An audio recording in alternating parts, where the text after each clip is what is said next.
UP PCS और RO ARO UP का जो एग्जाम है, यूपी आरओ एआरओ, उसके लिए पर्यावरण एक बहुत ही महत्वपूर्ण सेक्शन होता है और लगातार पर्यावरण से क्वेश्चनों की संख्या बढ़ती जा रही है, क्योंकि ग्लोबल वार्मिंग का प्रभाव तो है ही है। परीक्षा में इसलिए भी पूछे जाते हैं प्रश्न ज़्यादातर कि ग्लोबल वार्मिंग का इम्पैक्ट बढ़ रहा है। लेकिन पर्यावरण का शुरू से ही रुझान रहा है, चाहे यूपीएससी हो। यूपीएससी में पर्यावरण से बहुत ज़्यादा प्रीलिम्स में, मेंस में क्वेश्चन आते हैं। तो उसी को देखते हुए एक पहल शुरू की गई थी, MRT 300। MRT का मतलब है मोस्ट रिपीटेड थीम, और ऐसी थीम है जो बार बार परीक्षाओं में रिपीट हो रही है, और ऐसी थीम की संख्या कुल 300 के लगभग है। पिछले 30-35 वर्षों में यूपी लोक सेवा आयोग ने यूपी पीसीएस, आरओ एआरओ, इन सभी एग्जाम में उन थीम को सबसे ज़्यादा बार रिपीट किया है। अगर कहा जाए तो पिछले 30-35 वर्षों से इन्हीं 300 साढ़े 300 जो थीम है, इन्हीं से क्वेश्चन बन रहे हैं, चाहे वो जीएस का कोई भी पार्ट हो, history, geography, polity, economy, science. तो हमारी इससे पहले एक ज्योग्राफी की वर्ल्ड ज्योग्राफी की क्लास हुई थी 2 घंटे की, जिसमें हमने 40 टॉपिक कराए थे, जिससे उम्मीद है कि आपको 10 क्वेश्चन आराम से मिल जाएंगे उस क्लास से। ठीक उसी प्रकार आज इन्वायरमेंट का सेक्शन है, इसमें भी लगभग 40 से अधिक टॉपिक है, और यहाँ से भी आपको आराम से 10 क्वेश्चन मिल जाएंगे, क्योंकि इन्वायरमेंट का रोल आरओ में भी और पीसीएस में भी ज्योग्राफी से कम नहीं है, बराबर ही है। यहाँ पर अधिकांश question conceptual base, factual base आते हैं और करंट बेस ज़्यादा आते हैं।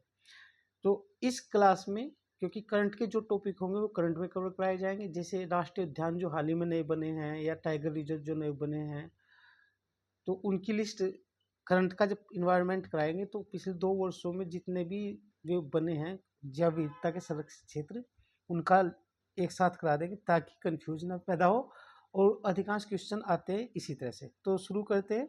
MRT का मतलब है मोस्ट रिपीटेड थीम, उसी के तहत हमारी ये क्लास है, और आज हमारा सेक्शन इन्वायरमेंट है। हम यहाँ पर 40 से अधिक टॉपिक को कवर करेंगे। उम्मीद है कि आपकी एग्जाम में 10 से अधिक क्वेश्चन मिल जाएंगे, और ये क्लास 2 घंटे के लगभग की होगी।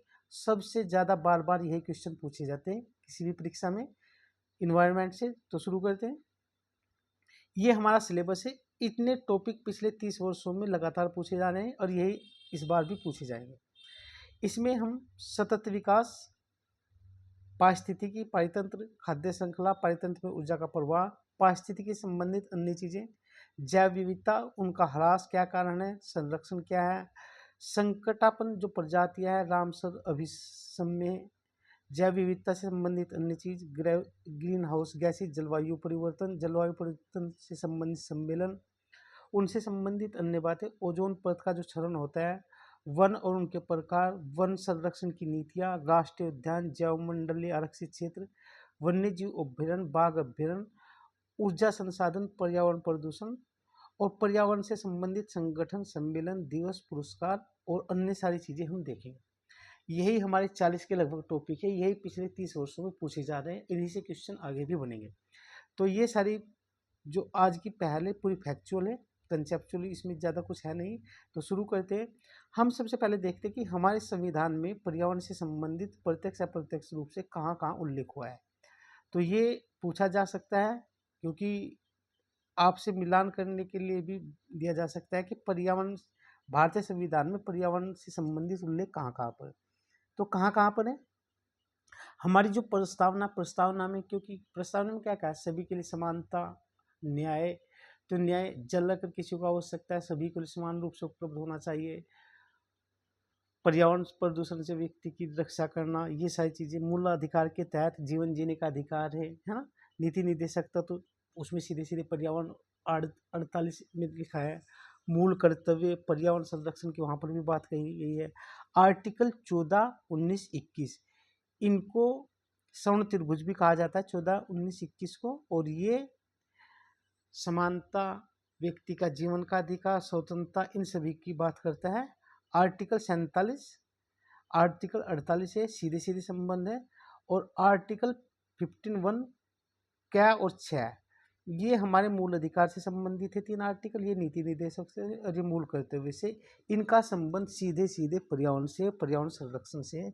तो मिलान करने के लिए क्वेश्चन पूछा जा सकता है, क्योंकि अब थोड़ी सी परीक्षा डायनेमिक होगी। तो यहाँ से हम चलते हैं, हम यहाँ पर देखते हैं कि पर्यावरण से संबंधित भारत सरकार के कौन कौन से अधिनियम में क्वेश्चन यहाँ से आता है, हर वर्ष आता है। और ये कब मुख्यतः इसमें किसी जैव विविधता का जो हमारी संरक्षित है, जैसे कोई गैंडा है, हाथी परियोजना कब चलाई गई, बाघ परियोजना कब चलाई गई, उससे संबंधित पूछा जाता है, वर्ष पूछा जाता है, किसके सहयोग से चलाई उसको भी पूछ लेते हैं। तो कस्तूरी मृग परियोजना 1970 में IUCN के सहयोग से चलाई गई थी। गैंडा परियोजना 1987 में, हंगुल परियोजना 1970 में, प्रोजेक्ट टाइगर जो है ये 1973 में चला गया था। अभी हम ये करंट में देखेंगे कि कितने टाइगर रिजर्व हो गए। प्रोजेक्ट एलिफेंट 1992 में, हाथी मेरे साथी अभियान 2001 में चला गया था, जिसका जो लोगो था गज्जू था। लाल पांडा परियोजना 1996 में, और यह WWF के सहयोग से चलाई गई थी। हिम तेंदुआ जो परियोजना है वह 2009 में, और कस्तूरी मृग जो परियोजना है वह 1970 में चलाई गई थी। गिद्ध संरक्षण प्रोजेक्ट 2006 में, समुद्री कछुआ जो प्रोजेक्ट है 1999 में चलाया गया था, और गंगा डॉल्फिन जो जलीय जीव है हमारा, और मगरमच्छ संरक्षण परियोजना 1970 में। आपसे केवल यहाँ पे मिलान करने के लिए क्वेश्चन पूछता है, ये जीव है, इससे संबंधित पर्सन ये है, तो ये किस वर्ष चलाया गया था। इसी तरह से प्रश्न बनते हैं, तो आपको सीधे इनको रटना है, इनमें और कंसेप्चुअली कुछ है नहीं है। तो कुछ अधिनियम भी पारित किए थे भारत सरकार ने। कौन कौन से वे अधिनियम, जैसे भारतीय वन अधिनियम 1927, वन्य जीव सुरक्षा अधिनियम 1972, जल प्रदूषण अधिनियम 1974, वन संरक्षण अधिनियम 1980, बहुत बारी आ चुका है, वायु प्रदूषण अधिनियम 1981, पर्यावरण सुरक्षा अधिनियम 1986, पता नहीं कितनी बार पूछा जा चुका है, जैव विविधता संरक्षण अधिनियम 2002। ये कुछ महत्वपूर्ण अधिनियम है जो भारत सरकार ने पर्यावरण संरक्षण को संरक्षित करने के लिए लागू किए। भारत में कुछ जैव विविधता के हॉटस्पॉट है। जैव विविधता के हॉटस्पॉट का संबंध है स्थानिक जैव विविधता की स्थानीयता से। तो एक तो हिमालय क्षेत्र है, इंडो बर्मा क्षेत्र है, सुंडालैंड है, जिसके अंतर्गत अंडमान निकोबार द्वीप समूह आते हैं, पश्चिमी घाट और श्रीलंका का क्षेत्र है। भारत में 4 जल ये हॉटस्पॉट है, कितने 4, जिनका नाम हम यहाँ पर बताएं। ये 4 है भारत में, और विश्व में, यानी कि विश्व में 30 से भी अधिक हॉटस्पॉट है, लेकिन भारत में कितने 4। तो अब यहाँ पर देखते हैं, पर्यावरण को संरक्षित करने के लिए कुछ आंदोलन चलाए गए, और ये आंदोलन परीक्षा में पूछे जाते हैं, हर वर्ष आते हैं। तो यहाँ पर आंदोलन दिए गए हैं, उनके बारे में देखते हैं। वे कब चला गए, कहाँ पर चला गए, उनके स्थानीय नेता कौन थे, उसी से संबंधित पर्सन बनते हैं। जैसे यहाँ से देखते हैं, नर्मदा बचाओ आंदोलन 1989 में चला गया था। इसका जो नेतृत्व किया था मेघा पाटकर, बाबा आमटे और अरुंधति राय ने किया था। मोस्ट इम्पोर्टेंट है, कई बार परीक्षा में आ चुका है। एपिको आंदोलन 1983 में कर्नाटक में चला गया था, और उसका जो नेतृत्व किया था वो पांडुराम हेगड़े ने किया था। और यह जो उत्तराखंड में चिपको आंदोलन चला गया था, उससे प्रेरित था। बिश्नोई आंदोलन, ये सबसे पुराना आंदोलन है भारत में पर्यावरण संरक्षण संबंधित, 1731 में, और इसका जो नेतृत्व किया था किसने, अमृता बिश्नोई ने किया था। उन्होंने क्या है कि पेड़ों को बचाने के लिए उससे लिपट गए थे, उसी तरह से ये आंदोलन था, ताकि पेड़ पौधे जीव जंतु सुरक्षित रह सके। बालिया पाल आंदोलन, यह उड़ीसा के एक गांव में की भूमि पर मिसाइल टेस्टिंग रोकने के लिए चलाया गया था। शांत घाटी आंदोलन 1973 में केरल राज्य में चला गया था। चिपको आंदोलन 1974 में उत्तराखंड के रैनी गांव में चला गया था, और इसका जो नेतृत्व किया था वह सुंदरलाल बहुगुणा, गोरा देवी और चंडी प्रसाद भट्ट, इन्होंने किया था। और ये सबसे ज्यादा परीक्षा में पूछा जा चुका है ये आंदोलन। कुछ और आंदोलन देखते हैं। नवधान्य आंदोलन 1982 में चला गया था। यह जैव विविधता को संरक्षित करने और जैविक खेती को बढ़ावा देने के लिए। जंगल बचाओ आंदोलन बिहार में 1980 के दशक में चला गया था। मैती आंदोलन 1994, यह इसका मुख्य उद्देश्य क्या था? पर्यावरण संरक्षण करना। यह कल्याण सिंह रावत ने उत्तराखंड के चमोली जिले में चलाया था मैती आंदोलन। तो मोस्ट इम्पोर्टेंट है, ये हमारे लिए बहुत इंपॉर्टेंट है, इनसे क्वेश्चन बनते हैं। कुछ वन्यजीव संस्थान हैं, तो भारत के विभिन्न जो स्थान है उन पे वन्यजीव से संबंधित या पर्यावरण से संरक्षण से संबंधित संस्थान की स्थापना की गई है। ये बार बार पूछे जाते हैं परीक्षा में। तो इंडियन फॉरेस्ट कॉलेज कहाँ पर है? ये देहरादून में, उत्तराखंड के। केंद्रीय पक्षी शोध संस्थान कहाँ पर? इज्जतनगर, बरेली में। कई बार परीक्षाओं में पूछा जा चुका है। भारतीय वन संरक्षण केंद्र देहरादून में है, मोस्ट इम्पोर्टेंट है। भारतीय प्राणी विज्ञान केंद्र, ये कोलकाता में है। भारतीय वन प्रबंधन संस्थान भोपाल में है। भारतीय वनस्पति उद्यान कोलकाता में। सलीम अली पक्षी विज्ञान संस्थान कहाँ पर है? ये कोयम्बटूर में है। मोस्ट इम्पोर्टेंट है, ये सभी पूछे जा चुके परीक्षा में। राष्ट्रीय पर्यावरण अभियांत्रिकी अनुसंधान संस्थान, ये नागपुर में, इसको निरीबी बोलते हैं और सबसे अधिक बार पूछा गया है। भारतीय वन्य जीव अनुसंधान संस्थान देहरादून में है। राष्ट्रीय पर्यावरण शोध संस्थान नागपुर में है। नागपुर में एक ये है और एक नीरी है। भारतीय वन्य जीव संस्थान देहरादून में है। पारिस्थितिकी विज्ञान केंद्र बेंगलोर में है। भारतीय प्राणी विज्ञान सर्वेक्षण केंद्र कहाँ पर है? कोलकाता में। तो ये मोस्ट इम्पोर्टेंट है, हर वर्ष ये परीक्षा में आते हैं। यहाँ पर ये एक थीम है, यानी कि जो पर्यावरण से संबंधित जितने भी संस्थान हो वो एक थीम है, और वो थीम परीक्षा में पिछले 30 वर्षों में पता नहीं कितनी बार रिपीट की गई है। कुछ पर्यावरण से संबंधित महत्वपूर्ण पुरस्कार है, ये भी बहुत रिपीट होते हैं। तो इनको देखते हैं कौन संस्थान इनको देता है और कब इन पुरस्कारों की स्थापना हुई। तो टाइलर पुरस्कार 1973 में स्थापित किया गया था। यह कैलिफोर्निया विश्वविद्यालय अमेरिका वो प्रदान करता है। गोल्डमैन पुरस्कार 1979 में, और यह गोल्डमैन फाउंडेशन प्रदान करता है। ग्लोबल 500 पुरस्कार, यह 1987 में स्थापित हुआ और संयुक्त राष्ट्र पर्यावरण विकास कार्यक्रम यानी कि यूएनईपी प्रदान करता है। गोल्डन पांडा पुरस्कार 1982 में, जिसको कौन प्रदान करता है? Wild life conservation charity Bristol England प्रदान करता है। ससाकावा पुरस्कार 1986 में, इसको भी यूएनईपी प्रदान करता है। विटली पुरस्कार 1994 में, इसे कौन प्रदान करता है? WFN विटली fund for nature. Indira Gandhi पर्यावरण संरक्षण पुरस्कार 1987 में भारत सरकार प्रदान करती है। इंदिरा प्रियदर्शनी पुरस्कार 1986 पर्यावरण और वन मंत्रालय भारत सरकार प्रदान करता है। राजीव गांधी राष्ट्रीय वन्य जीव संरक्षण पुरस्कार, यह 1998 से दिया जा रहा है और इसे भी भारत सरकार का पर्यावरण मंत्रालय प्रदान करता है। ये पुरस्कार मोस्ट इम्पोर्टेंट है, हर वर्ष एक पुरस्कार पूछा जाता है पर्यावरण से संबंधित। और पता कैसे, ऐसे नहीं कि इनको कब इनकी स्थापना हुई, कि इस वर्ष का गोल्डमैन 500 पुरस्कार किस व्यक्ति को दिया गया, ऐसे भी पूछ सकता है। कभी कभी कौन प्रदान करता है वो पूछ सकता है, कभी कभी किस वर्ष स्थापना हुई इसकी वो पूछ सकता है, या ये पुरस्कार किस क्षेत्र से संबंधित है वो पूछा जा सकता है। तो ग्रीन हाउस गैसें क्या है? ग्रीन हाउस गैसें हैं वे गैसें हैं जो पर्यावरण में चारों ओर इम्पैक्ट डालते हैं, पर्यावरण को गर्म रखती हैं।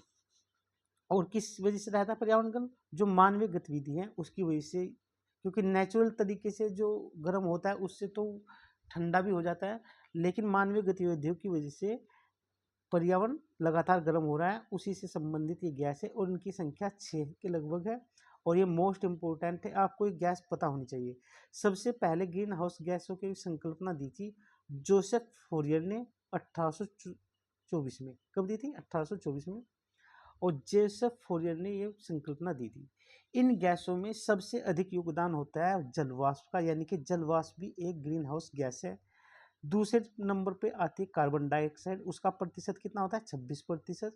यानी कि ग्रीन हाउस गैसों की संख्या 6 है, उनका परसेंटेज क्रम दिया हुआ। मीथेन का जो परसेंटेज होता है 4 से 9% होती है। ओजोन 3 से 7% होती है। नाइट्रस ऑक्साइड 1.5% होती है। और CFC कार्बन क्लोरोफ्लोरोकार्बन यह 0.1 से 0.04% तक होती है। ये 6 ग्रीन हाउस गैस हैं। इसी की वजह से हमारा जो वातावरण है क्या हो रहा है, ज़्यादा गर्म हो रहा है और इसका नेगेटिव इम्पैक्ट भी पड़ रहा है। इसलिए पूरी दुनिया में जलवायु को लेकर संवेदनशीलता दिखाई जा रही है। तो इन गैसों के स्रोत कौन है, इन गैसों का सिंक कहाँ पर होता है, वो सारे पर्सन बनते हैं, उनको भी हम देखेंगे। तो अभी तक अंतर्राष्ट्रीय पर्यावरण सम्मेलन जो है उनके बारे में देख लेते हैं, क्योंकि हर वर्ष यहाँ से क्वेश्चन आता है। स्टॉकहोम सम्मेलन स्वीडन की राजधानी जो स्टॉकहोम है वहाँ पर हुआ और यह 1900 कब हुआ, 72 में। और इसको पर्यावरण का मैग्ना कार्टा भी कहा जाता है। और इसी सम्मेलन में संयुक्त राष्ट्र पर्यावरण कार्यक्रम यूएनईपी की स्थापना हुई और इसी सम्मेलन में यह निर्धारित किया गया कि प्रत्येक वर्ष 5 जून को पर्यावरण दिवस मनाया जाएगा। यानी कि स्टॉक यहाँ से हर वर्ष क्वेश्चन आता है, चाहे पर्यावरण दिवस से आए, यूएनईपी की स्थापना से आए या स्टॉकहोम से ही सीधा आए। तो ये बहुत इंपॉर्टेंट है। मॉन्ट्रियल जो सम्मेलन है कनाडा का एक शहर है मॉन्ट्रियल सिटी, और यह सम्मेलन 1987 में हुआ था और इसका संबंध ओजोन गैस के क्षरण को रोकना यानी कि ओजोन परत का जो क्षरण होता है उसको संरक्षित करना है। यह प्रथम अंतर्राष्ट्रीय समझौता था इससे ओजोन से संबंधित, और इसी सम्मेलन में यह निर्णय लिया गया कि प्रत्येक वर्ष 16 सितंबर को विश्व ओजोन दिवस मनाया जाएगा। तो 16 सितंबर को क्या मनाया जाता है, ओजोन दिवस। तो आपको प्रश्न कैसे बनता है यहाँ से कि इस वर्ष का ओजोन दिवस कब मनाया गया, उसकी थीम क्या थी। और मॉन्ट्रियल सम्मेलन या मॉन्ट्रियल जो समझौता किससे संबंधित है, वो ओजोन परत के संरक्षण से। रियो सम्मेलन जिसको पृथ्वी सम्मेलन भी कहा जाता है और ये ब्राजील में है, रियो डी जेनेरो शहर। तो वहीं पर ये सम्मेलन आयोजित किया गया। इस सम्मेलन में सतत विकास से संबंधित एजेंडा 21 स्वीकार किया गया और यहीं पर इस सम्मेलन में संयुक्त राष्ट्र फ्रेमवर्क कन्वेंशन की स्थापना की गई, यूएनएफसीसी की। मोस्ट इम्पोर्टेंट है, इससे लगभग 20 से 25 क्वेश्चन पिछले कई सालों में आ चुके हैं, यानी कि सबसे ज़्यादा रिपीटेड होने वाली ये थीम है। क्योटो सम्मेलन यह पृथ्वी सम्मेलन जो 1992 में हुआ था उसके ठीक 5 वर्ष बाद हुआ। इसको रियो 5 भी बोलते हैं और ये 1997 में हुआ। कहाँ पर हुआ, क्योटो। और क्योटो कहाँ पर है, आपको कमेंट बॉक्स में बताना कि क्योटो कहाँ पर है। ये जापान का एक शहर है। यहाँ पर ग्रीन हाउस गैसों के उत्सर्जन में कटौती करने के लिए तापमान को कम करने की बात कही गई और कहा गया कि हमको 1990 के स्तर में 5.2% की कटौती करने का निर्णय इस सम्मेलन में लिया गया, क्योटो सम्मेलन में। जोहान्सबर्ग सम्मेलन या रियो प्लस 10 या पृथ्वी प्लस 10, यानी कि रियो जो सम्मेलन 1992 में हुआ था उसके ठीक 10 वर्ष बाद 2002 में जोहान्सबर्ग सम्मेलन हुआ। इसकी मुख्य बातें क्या थी, इसमें गरीबी उन्मूलन हेतु विश्व एकजुटता कोष की स्थापना की गई और सतत विकास पर बल दिया गया। नेक्स्ट देखते हैं कानकुन सम्मेलन। यह कानकुन सिटी मैक्सिको का है और 1910 में हुआ। इसमें 100 अरब डॉलर का एक ग्रीन क्लाइमेट फंड की स्थापना का निर्णय लिया गया। तो ये पूछा जाता है कि जो ग्रीन क्लाइमेट फंड है कब स्थापित किया गया था, उसका निर्णय कब लिया गया था, कानकुन सम्मेलन के दौरान। फिर रियो 20 सम्मेलन यानी कि 2012 में आयोजित किया गया। इसमें द फ्यूचर वी वांट का मसौदा प्रस्तुत किया गया। इसमें जीरो हंगर चैलेंज यानी कि खाद्य सुरक्षा सुनिश्चित करने के लिए अभियान शुरू करने की बात की गई। फिर जलवायु अनुकूलन शिखर सम्मेलन नीदरलैंड 2021 में आयोजित किया गया और उसमें अंतर्राष्ट्रीय कृषि विकास निधि नामक एक नवीन अम्ब्रेला निधि की स्थापना की गई। ये कुछ महत्वपूर्ण सम्मेलन थे, उनसे संबंधित बातें थी। अब हम देखते हैं भारत में अवस्थित रामसर स्थल कौन कौन से हैं, क्या है। जो पिछले 2 वर्षों में रामसर स्थल है तो वो जो हम करंट की क्लास कराएंगे वे सारे वहाँ पर कवर किए जाएंगे, ताकि आपको एक तारमेता बनी रहे और पता रहे कि इस वर्ष कौन सी चीज़ आने की संभावना है। तो रामसर ईरान का एक सिटी है, वहीं पर आर्द्र भूमियों के संरक्षण के लिए रामसर कन्वेंशन हुआ, उसी सिटी के नाम पर ये संधि हुई और इसका संबंध आर्द्र भूमियों का संरक्षण करना है। तो ये जो सम्मेलन हुआ 1971 में, 2 फरवरी 1971 में इस पर हस्ताक्षर हुआ और रामसर कन्वेंशन का जो मुख्यालय स्विट्जरलैंड के ग्लेंड सिटी में है। और प्रत्येक वर्ष 2 फरवरी को आर्द्रभूमि दिवस मनाने की बात कही गई इस सम्मेलन में। और रामसर जो है वह ईरान का एक नगर था, वहीं पर सबसे पहले आर्द्रभूमि के संरक्षण का सम्मेलन हुआ था। इसका मुख्य उद्देश्य आज जो भूमि है हमारी उनका संरक्षण करना है। तो ये तो अभी करंट की चीज़ है, इसको हम बाद में देखेंगे।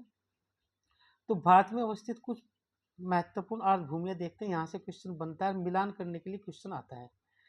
और ये क्वेश्चन इतना सटीक होता है कि हर वर्ष यहाँ से क्वेश्चन आता है और मिलान करने के लिए क्वेश्चन पूछा जाता है। कोल्लेरू झील ये आंध्र प्रदेश में है, दीपोर बिल झील ये असम में है, काबरताल आर्द्रभूमि कहाँ पर है, बिहार में, नंदा झील गोवा में है, खिजड़िया वन्यजीव अभ्यारण्य गुजरात में, नल सरोवर पक्षी अभ्यारण्य गुजरात में, कई बार पूछा जा चुका है ये कोल्लूर भी। थोल झील वन्य जीव अभ्यारण्य यह भी गुजरात में, ये भी पूछा जा चुका है। वाधवा आर्द्रभूमि यह गुजरात में, भिंडावास वन्य जीव अभ्यारण्य हरियाणा में, सुल्तानपुर राष्ट्रीय उद्यान यह भी हरियाणा में, यह भी पूछा जा चुका है। चंद्रताल आर्द्रभूमि हिमाचल में, ये भी पूछा जा चुका है। पोंग बांध हिमाचल प्रदेश में, ये भी पूछा जा चुका है। रेणुका आर्द्रभूमि हिमाचल प्रदेश में, ये भी आ चुका है, यानी कि सारे बार बार आ चुके हैं। वुलर झील आर्द्रभूमि ये जम्मू कश्मीर में पता नहीं कितनी बार आ चुकी है। होकेरो वेटलैंड जम्मू कश्मीर में, सुरिनसर और मानसर झील जम्मू कश्मीर में, हाईगम वेटलैंड कंजर्वेशन जम्मू कश्मीर में, सालबाग वेटलैंड कंजर्वेशन जम्मू कश्मीर में, रंगना थिट्टू पक्षी अभ्यारण्य कर्नाटक में, अष्टमुड़ी केरल में, साथमकोट्टा झील केरल में, वेमनाद केरल में, तसोमुरोरी लद्दाख में, तसोकार वेटलैंड यह भी लद्दाख में, भोज आर्द्रभूमि कहाँ पर है, यह मध्य प्रदेश में। नेक्स्ट देखते हैं, सांख्य सागर कहाँ पर है, यह मध्य प्रदेश में, सिरपुर आर्द्रभूमि मध्य प्रदेश में, जसवंत सागर मध्य प्रदेश में, लोनार झील महाराष्ट्र में, पता नहीं कितनी बार परीक्षा में पूछा जा चुका है। नंदूर मध्य महेश्वर यह महाराष्ट्र में, थानेकिट यह भी महाराष्ट्र में, लोकटक झील मणिपुर में, पता नहीं कितनी बार पूछा जा चुका है। और लोकटक झील में ही विश्व का एकमात्र तैरता हुआ अभ्यारण्य पाया जाता है, यानी कि जैव विविधता का संरक्षित क्षेत्र है। पाला आर्द्रभूमि कहाँ पर है, मिजोरम में। और आपको पता है मिजोरम की सबसे ऊंची चोटी कौन सी है, कौन सी, सारामती, माउंट सारामती मिजोरम की सबसे ऊंची चोटी। त्रिपुरा मिजोरम नागा, मिजोरम की सबसे ऊंची चोटी ब्लू माउंटेन, जबकि सारामती किसकी है, नागालैंड की। सतकोसी गाज उड़ीसा में, भीतरकनिका मैंग्रोव उड़ीसा में, मोस्ट इंपोर्टेंट है, पता नहीं कितना बार पूछा जा चुका है। चिल्का झील उड़ीसा में, जो भारत की सबसे बड़ी खारे पानी की झील है। टम्पारा झील यह भी उड़ीसा में, हीराकुंड जलाशय उड़ीसा में, अनसुपा झील उड़ीसा में, ब्यास कंजर्वेशन पंजाब में, हरिके झील पंजाब में, कांजली झील यह भी पंजाब में है, केसोरी मियानी कम्युनिटी रिजर्व यह भी पंजाब में, नागल वन्य जीव अभ्यारण्य यह भी पंजाब में, रोपड़ झील यह भी पंजाब में, केवलादीव राष्ट्रीय उद्यान यह कहाँ पर है, राजस्थान में। और ये सारी की सारी आर्द्रभूमि है। अभी आर्द्रभूमियों की संख्या बढ़कर काफ़ी अधिक हो गई है, तो नई वाली जब करंट पढ़ाएंगे उसमें सभी को सम्मिलित कर लिया जाएगा। सांभर झील यह राजस्थान में है। तो एक तरह से यहाँ पर झील भी पूछ ही सकती है, कि जरूरी नहीं कि आर्द्रभूमि पूछे, सीधा झील पूछ सकता है कि सांभर झील कहाँ पर है, तो आपके ऐसे भी क्वेश्चन सही हो जाएंगे। मन्नार की खाड़ी समुद्री बायो रिजर्व कहाँ पर है, तमिलनाडु में। करिकील पक्षी अभ्यारण्य तमिलनाडु में, कुंथन कुंजम पक्षी अभ्यारण्य तमिलनाडु में, पल्लीकरनी मार्स रिजर्व फॉरेस्ट यह भी तमिलनाडु में, पिचवरम तमिलनाडु में, पॉइंट केलेमर वन्य जीव अभ्यारण्य और पक्षी अभ्यारण्य यह भी तमिलनाडु में, उद्यामाथा पुरम पक्षी अभ्यारण्य यह भी तमिलनाडु में, वेदांगल पक्षी अभ्यारण्य यह भी तमिलनाडु में, वेलोड पक्षी अभ्यारण्य यह भी तमिलनाडु में, वेम्बुनर वेटलैंड कॉम्प्लेक्स तमिलनाडु में, चित्रांगुडी पक्षी अभ्यारण्य यह भी तमिलनाडु में। सबसे ज़्यादा जो आर्द्रभूमि है भारत में वह कहाँ पर है, तमिलनाडु, संख्या की दृष्टि से तमिलनाडु में। सुचिंतनम थेरूर वेटलैंड कॉम्प्लेक्स यह भी तमिलनाडु में, हुड्डुपुर पक्षी अभ्यारण्य तमिलनाडु में, कांजी कुर्लम पक्षी अभ्यारण्य तमिलनाडु में, रुद्रसागर झील त्रिपुरा में, रुद्रसागर झील पूछा जा चुका है पीसीएस में, बखीरा वन्य जीव अभ्यारण्य उत्तर प्रदेश के संत कबीर नगर में, हैदरपुर आर्द्रभूमि यह उत्तर प्रदेश के बिजनौर और मुजफ्फरनगर जिले में, नवाबगंज पक्षी अभ्यारण्य उत्तर प्रदेश के उन्नाव में है। ये इंपॉर्टेंट है क्योंकि उत्तर प्रदेश में भी काफ़ी अधिक क्या है, आर्द्रभूमियाँ हैं। और तमिलनाडु के बाद उत्तर प्रदेश में ही सबसे ज़्यादा आर्द्र भूमियाँ है। समन पक्षी अभ्यारण्य कहाँ पर है? उत्तर प्रदेश के मैनपुरी में। पार्वती अरंगा पक्षी अभ्यारण्य कहाँ पर है? उत्तर प्रदेश के गोंडा में। जबकि नवाबगंज पक्षी अभ्यारण्य कहाँ पर है? उन्नाव में है। समसपुर पक्षी अभ्यारण्य रायबरेली में है। सांडी पक्षी अभ्यारण्य हरदोई में है। सरसाई नावर पक्षी अभ्यारण्य इटावा में। सुर सरोवर आगरा में। ऊपरी गंगा नदी जिसको बल घाट से नरोरा खंड तक है, यह उत्तर प्रदेश के बुलंदशहर में। आसन कंजर्वेशन उत्तराखंड में, ये पूछा जा चुका है। पूर्वी कोलकाता भूमि आर्द्रभूमि कहाँ पर? पश्चिम बंगाल में। और सुंदरवन आर्द्रभूमि पश्चिम बंगाल में, जो भारत की सबसे बड़ी आर्द्रभूमि है। अब हम भारत के कुछ महत्वपूर्ण टाइगर रिजर्व देखते हैं। और भारत के टाइगर रिजर्व भी हर रोज इनकी संख्या बढ़ती जा रही है। और भारत का जो टाइगर स्टेट है वो कौन कहलाता है? मध्य प्रदेश कहलाता है। तो पिछले 2-2.5 साल की जितनी भी नई टाइगर रिजर्व या वन्य जो भी संरक्षित क्षेत्र है, उनकी एक अलग से ही करंट अफेयर में हम उसका सेक्शन कराएंगे, वहीं पर सब कवर कर लिया जाएंगे। तो यहाँ पर अन्य कुछ देखते हैं जो पहले से ही थी मौजूदा, इम्पोर्टेंट है, कई कई बार परीक्षाओं में आ चुके हैं। तो ये आपको इनका नाम मिलान करने के लिए आता है। Nagarjuna Srisailam tiger reserve Andhra Pradesh में। नामदफा अरुणाचल प्रदेश में, पता नहीं कितनी बार पूछे जा चुके। कमलांग अरुणाचल प्रदेश में। पक्के टाइगर रिजर्व अरुणाचल प्रदेश में। मानस असम में। नामेरी असम में, पता नहीं कितनी बार, हर वर्ष आते हैं मिलान करने के लिए। औरंगा असम में। काजीरंगा असम में। वाल्मीकि बिहार में। उदंती सीता नदी छत्तीसगढ़ में। अचानक मार्ग छत्तीसगढ़ में। ये टाइगर रिजर्व कहाँ पर थे? छत्तीसगढ़ में। इंद्रावती टाइगर रिजर्व छत्तीसगढ़ में। पलामू झारखंड में। बांदीपुर कर्नाटक में। भद्रा कर्नाटक में। दांदेली अंशी कर्नाटक में। नागरहोइल कर्नाटक में। बिलीगिरी रंगनाथ मंदिर कर्नाटक में। पेरियार केरल में। परम्बिकुलम केरल में। कान्हा मध्य प्रदेश में। पेंच मध्य प्रदेश में।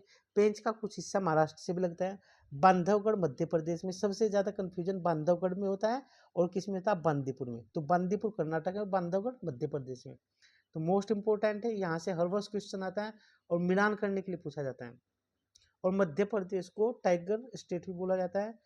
पन्ना मध्य प्रदेश में, और पन्ना आपको पता है हीरे की खान है। सतपुड़ा मध्य प्रदेश में। संजय धुबरी मध्य प्रदेश में। वीरांगनी दुर्गावती मध्य प्रदेश में। मेलघाट महाराष्ट्र में। तड़ोब्बा महाराष्ट्र में। पेंच महाराष्ट्र में। सह्याद्री महाराष्ट्र में। पेंच मध्य प्रदेश और किस में पड़ता है? महाराष्ट्र दोनों में पड़ता है। नंदेगांव नागजीरा महाराष्ट्र में। बोर महाराष्ट्र में। डंपा मिजोरम में। सिमलीपाल उड़ीसा में। मोस्ट इंपोर्टेंट है, पता नहीं कितनी बार पूछे जा चुके परीक्षाओं में और हर वर्ष आते हैं, गलत करते हैं, तो इसलिए इनके जरूरी है नाम ध्यान रखना। रामगढ़ विषधारी राजस्थान में। रणथंबोर राजस्थान में। सरिस्का राजस्थान में। मुकंदरा हिल्स राजस्थान में। कड़ाकड़ मुडुनथुरई तमिलनाडु में। अन्नामलई तमिलनाडु में। मुदुमलई तमिलनाडु में। सत्यमंगलम तमिलनाडु में। श्रीविल्लु पुत्थर मेघामलाई तमिलनाडु में। कावल तेलंगाना राज्य में। मोस्ट इंपोर्टेंट है। तो अभी तक हमने ये क्या देखे थे? टाइगर रिजर्व देखे, कुछ और टाइगर रिजर्व आ रहे हैं, लेकिन इनकी संख्या अभी और बढ़ गई है, जिसको हम करंट में पूरा करेंगे। अमराबाद तेलंगाना में। दुधवा कहाँ पर है? दुधवा उत्तर प्रदेश में। पीलीभीत उत्तर प्रदेश में। रानीपुर उत्तर प्रदेश में। कारबेट उत्तराखंड में। राजाजी उत्तराखंड में। सुंदरवन पश्चिम बंगाल में। और बुक्सा पश्चिम बंगाल में। अब हम कुछ राष्ट्रीय उद्यान जो भारत में लगभग 100 से अधिक है, उनकी संख्या देखते हैं। और इनका जो राष्ट्रीय उद्यान स्थापित किए जाते हैं, वन्य जीव संरक्षण अधिनियम 1972 के तहत किए जाते हैं। तो कुछ नए भी जुड़े हैं, उसको करंट में देखेंगे। तो फिलहाल हम ये लिस्ट देखते हैं। पापीकोंडा कहाँ पर राष्ट्रीय उद्यान? आंध्र प्रदेश में। राजीव गांधी या रामेश्वर आंध्र प्रदेश में। श्री वेंकटेश्वर आंध्र प्रदेश में। मोलिंग अरुणाचल प्रदेश में। नामदफा अरुणाचल प्रदेश में, बहुत बार पूछा जा चुका है। डिब्रू सखो असम में, यह भी बहुत बार आया है। ये सारे के सारे इतनी इतनी बार आ चुके हैं, रिपीट हर वर्ष रिपीट होते। काजीरंगा असम में। मानस असम में। नमेरी असम में। राजीव गांधी जिसको औरंग भी बोलते हैं, यह भी असम में। देहिंग पटकई असम में। रायमोना असम में। वाल्मीकि बिहार में। गुरु घासीदास संजय छत्तीसगढ़ में। इंद्रावती छत्तीसगढ़ में। कांगेर घाटी छत्तीसगढ़ में।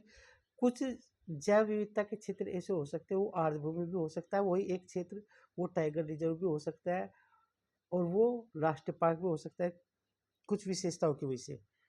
कांगेर घाटी छत्तीसगढ़ में, मोलेम गोवा में, ब्लैक बग कहाँ पर है? गुजरात में, गिर गुजरात में, मरीन ये कहाँ पर है? गुजरात में, वसंता गुजरात में, कालेसर हरियाणा में, सुल्तानपुर कहाँ पर है? हरियाणा में, सुल्तानपुर आर्द्रभूमि में है, ग्रेट हिमालयन हिमाचल प्रदेश में, इंदर किला हिमाचल में, खीर गंगा हिमाचल में, पिन वैली हिमाचल में। तो ये हमारे कुछ राष्ट्रीय उद्यान थे, और भी है।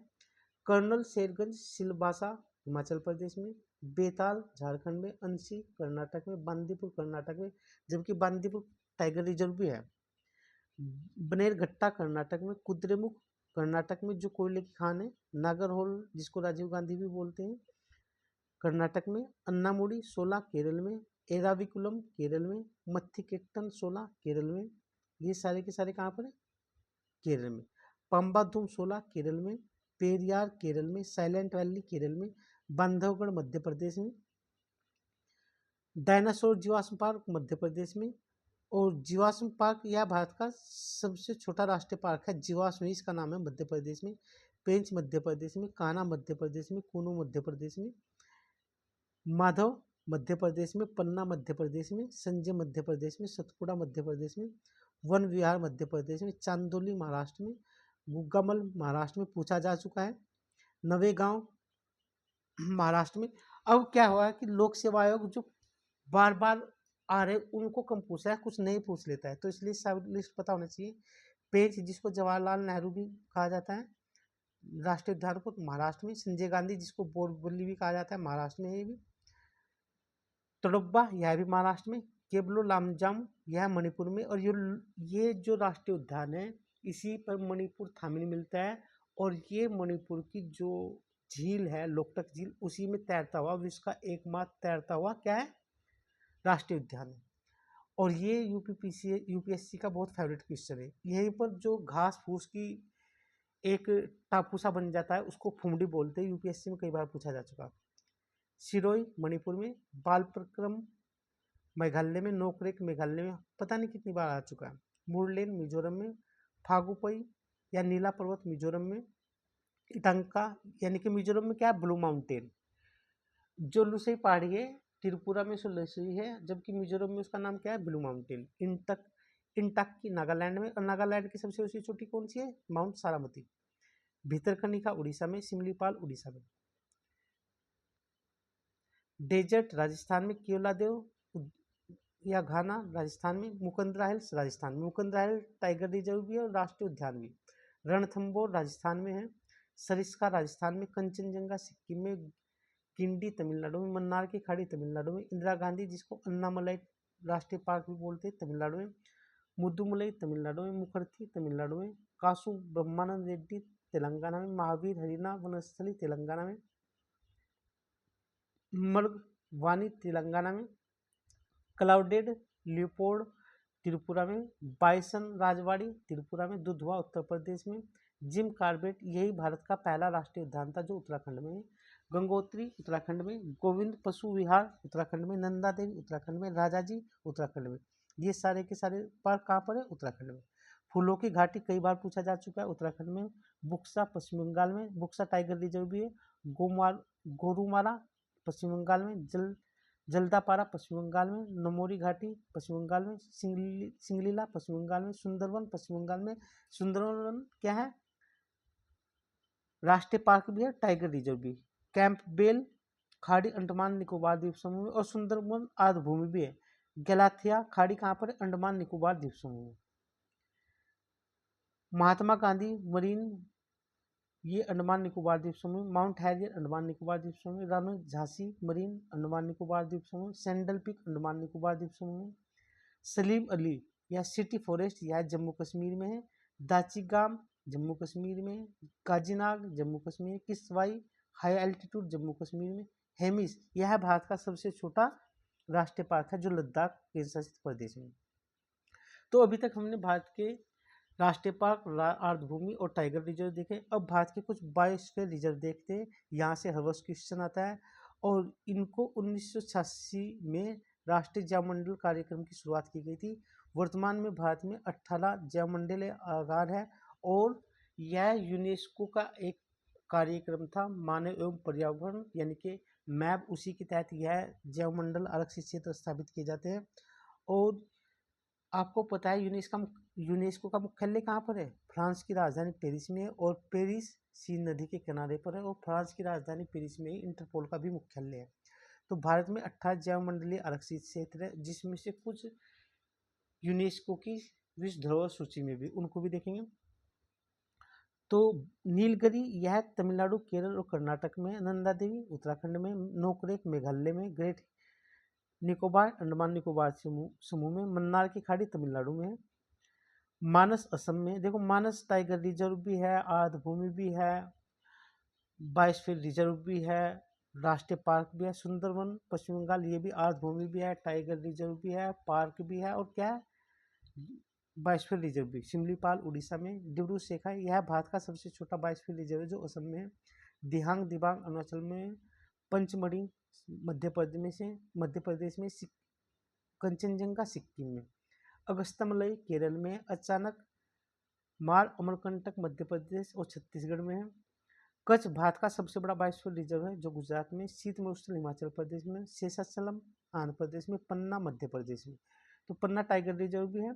तो इसमें से कुछ ये जो हमारे 18 बायोस्फीयर रिजर्व है, उसमें से कुछ यूनेस्को की उसमें भी रखे गए हैं, और यूनेस्को के मैप प्रोग्राम में शामिल भारत के कुल बायोस्फीयर रिजर्व कितने? 12। उनकी संख्या कितनी? 12।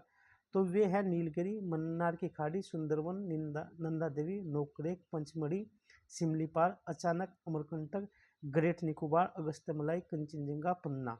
जो बायोस्फीयर रिजर्व आते हैं मुख्यतः वो यही आते हैं ज़्यादातर, जो यूनेस्को की विश्व धरोहर सूची में।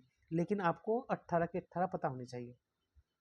अब हम सतत विकास, क्योंकि हमारा एक महत्वपूर्ण टॉपिक है, उसको भी देखेंगे, लेकिन कुछ पर्यावरण से संबंधित संगठन देखते हैं।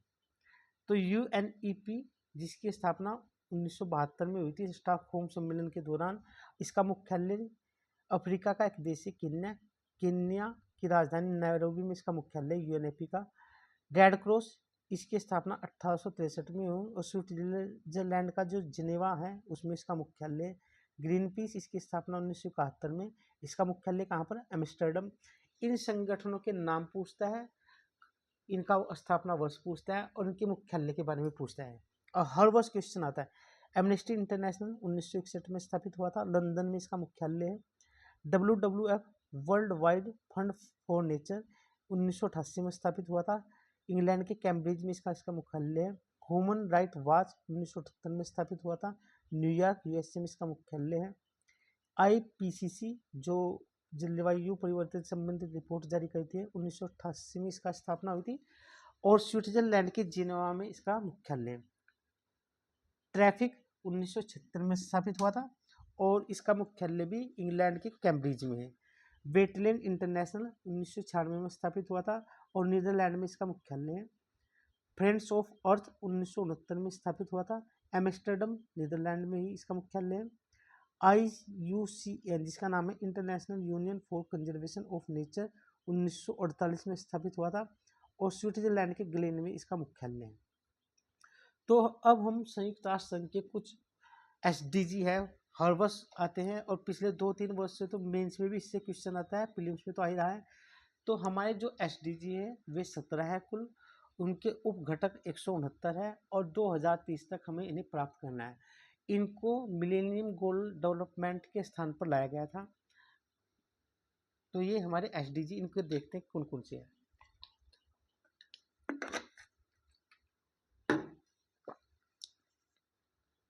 SDG 1, यहाँ पर ये 17 के 17 SDG दिए हैं, ये उनकी संख्या है, इसी तरह से याद रखना है आपको। यानी कि SDG 1 में गरीबी को समाप्त करना, SDG 2 में भूखमरी को समाप्त करना, और पिछले 3-4 वर्षों से यहाँ से SDG से 1 से 2 क्वेश्चन हर वर्ष आ रहा है, तो ध्यान रखना है इसको। SDG 1 में गरीबी उन्मूलन, SDG 2 में भूखमरी, यानी और कब तक प्राप्त करना है इनको? 2030 तक। SDG 3 में स्वास्थ्य, SDG 4 गुणवत्ता, 5 लैंगिक समानता, 6 जल और स्वच्छता, किफायती और स्वच्छ ऊर्जा 7 में है, 8 में उत्कृष्ट और आर्थिक विकास है, 9th में क्या है? उद्योग, नवाचार और बुनियादी ढांचा है, 10 में असमानताओं में कमी लाना है। 11 में वहनी शहर और सामुदायिक विकास है। 12 में जिम्मेदार के साथ उपभोग और उत्पादन है। 13 में जलवायु कार्यवाही है। 14 में जलीय सुरक्षा है, यानी कि जो जीव जंतु जलीय समुद्रों में मिलते हैं या जल में मिलते हैं उनकी सुरक्षा है। 15 में स्थलीय जीवों की सुरक्षा की बात कही है और 16 में शांति, न्याय और सशक्त संस्थाओं की बात कही और 17 में इन लक्ष्यों की प्राप्ति में भागीदारी की बात कही। मोस्ट इंपोर्टेंट है, हर वर्ष यहाँ से क्वेश्चन आता है इस थीम से, मोस्ट इंपोर्टेंट है। अब हम थोड़ी सी कंसेप्चुअल चीज़ें देखते हैं और यहाँ से हमारी जो क्लास है अब स्पीड से चलेगी, क्योंकि मुख्यतः बहुत सारी थीमें आज 64 के लगभग थीमें, तो उन्हें हमें कवर करना है सभी को। आर्द्रभूमि के प्रकार। आर्द्रभूमि कई तरह की होती है। एक अंतःस्थलीय जैसे झील, तालाब, डेल्टा, अनूप या कच्छ वनस्पति। समुद्र यानी कि कच्छ, समुद्री या तटीय आर्द्रभूमि जैसे उदाहरण है उथला समुद्री जल, coral reef, estuary, lagoon, mangrove. आपको बताना है कि पश्चिमी रिवर प्रायद्वीप की एस्चुरी बनाते हैं जबकि पूर्वी रिवर डेल्टा बनाते हैं। क्यों? मानव निर्मित आर्द्रभूमि होती है जिससे एक्वाकल्चर, तालाब, छोटे टैंक, नहर, कृषि सिंचित भूमि, कैनाल। आपसे कई बार पिछले 7-8 वर्षों से इन्हीं से एक क्वेश्चन आता है, इनको मिला के पूछ लेता है कि इसमें से मानव निर्मित कौन सी है, तटीय कौन सी है, अंतःस्थलीय कौन सी। तो ये लिस्ट बहुत इंपॉर्टेंट है, आपको याद रखना है। तो भारत के कुछ राज्यों में जो आर्द्रभूमियां हैं उनको देखते हैं। आर्द्रभूमि ये विषय हमने देख लिए हैं, आर्द्रभूमि ऊपर ही देखें, तो इसको तो रहने देते क्योंकि हम आर्द्रभूमि पहले से देख चुके हैं। हाँ, कुछ जो हमारे पशु पक्षी है वे कुछ विशेष स्थानों पर ही मिलते हैं, तो उनसे संबंधित हर वर्ष क्वेश्चन आता है जिसे पूछ लेता है कि एशियाई टाइगर कहाँ पर मिलता है, एक सींग वाला गैंडा भारत में कहाँ पर मिलता है। तो इस तरह से साइबेरियन जो सारस है केवलादेव राष्ट्रीय उद्यान राजस्थान में मिलता है। पक्षियों का स्वर्ग इसी उद्यान को कहा जाता है। एशियाई सिंगों का घर गिर है गुजरात में है और एशियाई बब्बर शेर भी यहीं पर मिलता है। इसलिए ये क्वेश्चन बार बार परीक्षा में पूछा जाता है। हिम तेंदुआ कहाँ पर मिलता है? पिन घाटी राष्ट्रीय उद्यान हिमाचल प्रदेश में। और हिम भालू भी इसी उद्यान में मिलता है। सिंह पूछ बंदर यह कर्नाटक के कुद्रेमुख राष्ट्रीय उद्यान में मिलता है। यूपीएससी में कई बार आ चुका है प्रीलिम्स में। दुर्लभ सफेद बाघ यह नंदन कानन उड़ीसा में मिलता है, यह भी कई बार आ चुका है। हंगुलमर्ग यह दाचीग्राम राष्ट्रीय उद्यान जम्मू कश्मीर में कई बार पूछा जा चुका है। कस्तूरी मृग बद्रीनाथ उत्तराखंड में। ओलिवरिडेल जो कछुआ है भीतरकनिका उद्यान है, राष्ट्रीय अभ्यारण्य है उड़ीसा में। मोस्ट इंपोर्टेंट है, कई बार पूछा जा चुका है। कुछ यानी कि ये जीव जंतु पक्षी विशेष स्थान पर ही मिलते हैं और वहां से क्वेश्चन आता है। जैसे देखो एक सींग वाला गैंडा काजीरंगा राष्ट्रीय उद्यान असम में मिलता है, कई बार पूछा जा चुका है। संगाई हिरन केवलू लामजो राष्ट्रीय उद्यान जो मणिपुर में तैरता हुआ जो उद्यान है विश्व का एकमात्र, इसीलिए पूछा जाता है इसको। मणिपुर थामिंग भी बोलते हैं इसको। जंगली गधों का अभ्यारण्य यह गुजरात में। लवण जल मगर कहाँ पाया जाता है? भीतरकनिका उड़ीसा में। महान भारतीय सारंग मरुस्थलीय राष्ट्रीय उद्यान राजस्थान में। चिंकारा राजस्थान में। नीलगिरी की मेघ इराविकुलम राष्ट्रीय उद्यान केरल में। हुल्लुक गिब्बन पूर्वोत्तर भारत असम में। पेलिकन व समुद्री पक्षी कलामेरु पक्षी अभ्यारण्य आंध्र प्रदेश में। ये कुछ विशेष स्थानों पर मिलने वाले जीव जंतु थे, इसलिए इम्पोर्टेंट है। कुछ राष्ट्रीय उद्यानों से होकर नदियाँ गुजरती है, पार्कों से, टाइगर रिजर्व से, वो देखते हैं। यूपीएससी में यहाँ से हर वर्ष क्वेश्चन आता है। यूपी पीसीएस में भी अब पूछने लगा है।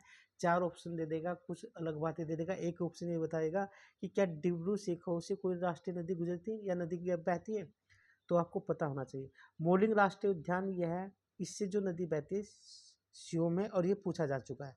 नामदफा राष्ट्रीय उद्यान से नोआंग दिहांग ब्रह्मपुत्र की एक सहायक नदी वह प्रवाहित होती है। डिब्रू शेखाव राष्ट्रीय उद्यान से इसके उत्तर में ब्रह्मपुत्र और लोहित नदी और दक्षिण में डिब्रू नदी प्रवाहित होती है। औरंग राष्ट्रीय उद्यान से ब्रह्मपुत्र नदी प्रवाहित होती है। नामेरी राष्ट्रीय उद्यान से जिया भरोली जो ब्रह्मपुत्र की सहायक नदी वह प्रवाहित होती है। देखो आपको साथ साथ नदियों का भी पता चल रहा है। काजीरंगा राष्ट्रीय उद्यान से ब्रह्मपुत्र नदी प्रवाहित होती है। वाल्मीकि राष्ट्रीय उद्यान से गंडक नदी और पंडई नदी प्रवाहित होती है। कांगेरी घाट से कौन सी? कुलाबा नदी प्रवाहित होती है। ग्रेट हिमालय राष्ट्रीय उद्यान से तीर्थन नदी जो ब्यास नदी की सहायक नदी है वो प्रवाहित होती है। किश्तवाड़ा जो राष्ट्रीय उद्यान है जम्मू कश्मीर में, उसके उत्तर में रियन नदी, दक्षिण में किबाड़ नाला और पश्चिम में मारवा नदी प्रवाहित होती है। साइलेंट वैली राष्ट्रीय उद्यान में कुंती पूजा, जो भरत पूजा की सहायक नदी है, केरल में है, उससे प्रवाहित होती है। मोरेलिन राष्ट्रीय उद्यान से तुपुई नदी प्रवाहित होती है। नोकरेक राष्ट्रीय उद्यान से सिमंग नदी प्रवाहित होती है। बाल्फाक्रम राष्ट्रीय उद्यान से गुनेश्वर नदी प्रवाहित होती है। पन्ना जो राष्ट्रीय उद्यान है उसमें यमुना की सहायक नदी केन प्रवाहित होती है। पन्ना कहाँ पर है? मध्य प्रदेश में। सुंदरवन पश्चिम बंगाल से मेघना नदी प्रवाहित होती है। गंगोत्री राष्ट्रीय उद्यान से भागीरथी नदी प्रवाहित होती है। तो इस थीम से हर वर्ष क्वेश्चन आ रहा है, लगातार आ रहा है, यूपीएससी में तो कई बार आ चुका है। गोरुमारा राष्ट्रीय उद्यान से मूर्ति और रैदक नदी प्रवाहित होती है। किश्तवाड़ा राष्ट्रीय उद्यान से मधुसूदन और चिनाब नदी प्रवाहित होती है। काजीरंगा राष्ट्रीय उद्यान से झेलम नदी, काजीरंगा नहीं काजीनांग राष्ट्रीय उद्यान जो जम्मू कश्मीर है वहाँ से झेलम नदी प्रवाहित होती है। सलीम अली राष्ट्रीय उद्यान से डल झील है इसमें। अंशी राष्ट्रीय उद्यान से काली नदी, और बांदीपुर जो कर्नाटक में राष्ट्रीय उद्यान से काबिनी और मोयर नदी प्रवाहित होती है। कुद्रेमुख राष्ट्रीय उद्यान से तुंग और भद्रा प्रवाहित होती है। और कुद्रेमुख कहाँ पर है? कर्नाटक में। और कुद्रेमुख में आपको पता है कोयले का भंडार है। भीतरकनिका राष्ट्रीय उद्यान से ब्राह्मणी, वैतरणी, धमारा नदी प्रवाहित होती है, पूछा जा चुका है यूपीपीसीएस में भी। मुदेमलई राष्ट्रीय उद्यान से मोयर नदी प्रवाहित होती है। और राजाजी राष्ट्रीय उद्यान से गंगा नदी प्रवाहित होती है। तो ये हमारे कुछ महत्वपूर्ण जैव विविधता से संबंधित क्षेत्र थे। अब हम देखते हैं, ये क्रम कई बार पूछा जाता है कि देखो सबसे पहले कोई अणु होता है। अणु क्या होता है? परमाणुओं का समूह और रासायनिक यौगिक की सबसे छोटी इकाई होती है। अणु के मिलने से कोशिका बनती है, जो जीवन की सबसे छोटी क्रियात्मक इकाई है। जब बहुत सारी हमारे शरीर की कोशिकाएं मिल जाती हैं तो उससे कोशिका का समूह बनता है, यानी कि एक तरह से उत्तक बनता है। क्या बनता है? उत्तक। और बहुत सारे उत्तक से क्या बनता है? अंग बनता है। यानी कि पहले सेल बनती है, सेल का समूह टिश्यू होता है, और टिश्यू का समूह क्या होता है? अंग होता है। जैसे हमारा हाथ पैर। जीव क्या है? एक एकाकी सजीव है। और जब बहुत सारे अंग मिलते हैं तो उससे जीव बनता है, और जब बहुत सारे जीव मिलते हैं तो वो जनसंख्या बनती है। और एक ही तरह के जीव समान रहते हैं, क्षेत्र में रहते हैं, जैसे मनुष्य मनुष्य रहते हैं, है ना। जंगल में पशु पशु रहते हैं। जब जनसंख्या में बहुत सारे निश्चित क्षेत्र में रहने वाले जनसंख्या के समूह क्या कहलाते हैं? समुदाय कहलाते हैं। यानी कि आपसे ये पूछेगा क्रम, कोशिका बड़ी होती है, जीव बड़ा होता है, जनसंख्या बड़ी होती है, समुदाय। तो समुदाय अभी तक सब बड़ा होता है। इसके समुदाय से बड़ा होता है पारिस्थितिकी तंत्र, जिसमें बहुत सारे समुदाय रहते हैं, आपस में अंतर क्रिया करते हैं। और बहुत सारे पारिस्थितिकी तंत्र से मिलकर, जैसे जलीय पारिस्थितिकी तंत्र, स्थलीय पारिस्थितिकी तंत्र या वायु पारिस्थितिकी तंत्र, जब आपस में मिल जाते हैं वह क्या कहलाता है? जीवमंडल। और जो है अपने आप में सबसे बड़ा होता है। तो नेक्स्ट देखते हैं, ये यहाँ से क्वेश्चन हर वर्ष आ रहा है इस वाले टेबल से, और यहाँ से भी अब हर वर्ष क्वेश्चन आ रहे हैं। इसको देखते हैं। जो पर्यावरण है वह स्थलमंडल, वायुमंडल, जलमंडल का क्या है? समुच्चय है। जलमंडल में हिमनद, झील, नदी, सागर होते हैं। स्थलमंडल में पर्वत, पठार, मैदान, झील होते हैं। वायुमंडल में क्षोभमंडल, सप्ताह, अयनमंडल होते हैं। और जीवमंडल में जंतु और पौधे होते हैं। तो इनका समुच्चय पर्यावरण कहलाता है। पर्यावरण के घटक है, इंपॉर्टेंट है। यहाँ से क्वेश्चन आता है कि इसमें से जैविक घटक कौन सा है, अजैविक घटक कौन सा है, पर्यावरण में ऊर्जा का स्रोत कौन सा है। तो पर्यावरण के जो संगठक होते हैं उसमें जैविक घटक में होते हैं सूक्ष्म जीव, पादप, मानव और जंतु। अजैविक घटक कौन होते हैं? जल, थल, वायु और खनिज। ऊर्जा, सौर ऊर्जा और भूतापीय ऊर्जा। यानी कि पारिस्थितिकी तंत्र में ऊर्जा का मुख्य स्रोत सूर्य है, लेकिन भूतापीय ऊर्जा भी होती है। पारिस्थितिकी तंत्र, ये हमारा पारिस्थितिकी तंत्र है, इसको देखते हैं। तो पारिस्थितिकी तंत्र कृत्रिम भी होता है और प्राकृतिक भी होता है। तो प्राकृतिक पारिस्थितिकी तंत्र के अंतर्गत स्थलीय पारितंत्र, जैसे कोई घास भूमि, वन भूमि या मरुस्थल या कोई पठार। जलीय पारिस्थितिकी तंत्र में दो तरह के होते हैं, एक लवणीय और एक अलवणीय। अलवणीय में यानी कि मीठे, उसमें तालाब, झील, और लवणीय में जलनाद मुख और लवण झील। यही क्वेश्चन पूछे जाते हैं मिलान करने के लिए भी और ऑप्शन में भी, कि इनमें से कौन सा जलीय पारिस्थितिकी तंत्र लवणीय है या अलवणीय है, या प्राकृतिक है या मानव है। फिर आकाशीय पारिस्थितिकी तंत्र भी कैसा है? प्राकृतिक है। लेकिन कुछ कृत्रिम पारिस्थितिकी तंत्र भी होते हैं। ये पिछले 6-7 वर्षों से आ रहा है कृत्रिम पारिस्थितिकी तंत्र, जैसे नगरीय कृषि भूमि, फसली कृषि भूमि या जलाशय। जब वायुमंडल, जलमंडल, स्थलमंडल जहाँ पर मिल जाते हैं, तीनों एक साथ मिल जाते हैं, उसी को ही जैवमंडल बोलते हैं। मोस्ट इंपोर्टेंट है, पूछा जाता है। परितंत्र के जो घटक होते हैं, यहाँ से हर वर्ष क्वेश्चन आता है, बहुत इंपॉर्टेंट है, आपको याद रखना। परितंत्र के मुख्यतः दो घटक होते हैं, एक जैविक घटक और एक अजैविक घटक। जैविक घटक में उत्पादक यानी कि हरित पौधे, उपभोक्ता, 3 से 4 तरह के उपभोक्ता होते हैं, प्राथमिक उपभोक्ता, द्वितीयक, तृतीयक, चतुर्थ और अपघटक, उनको भी देखेंगे। जबकि अजैविक घटक के अंतर्गत कार्बनिक, अकार्बनिक और भौतिक इसके तत्व होते हैं। तो कार्बनिक तत्वों में जैसे प्रोटीन, वसा, कार्बोहाइड्रेट, ह्यूमस और यूरिया। देखो यूरिया भी ध्यान रखना है कैसा है, कार्बनिक।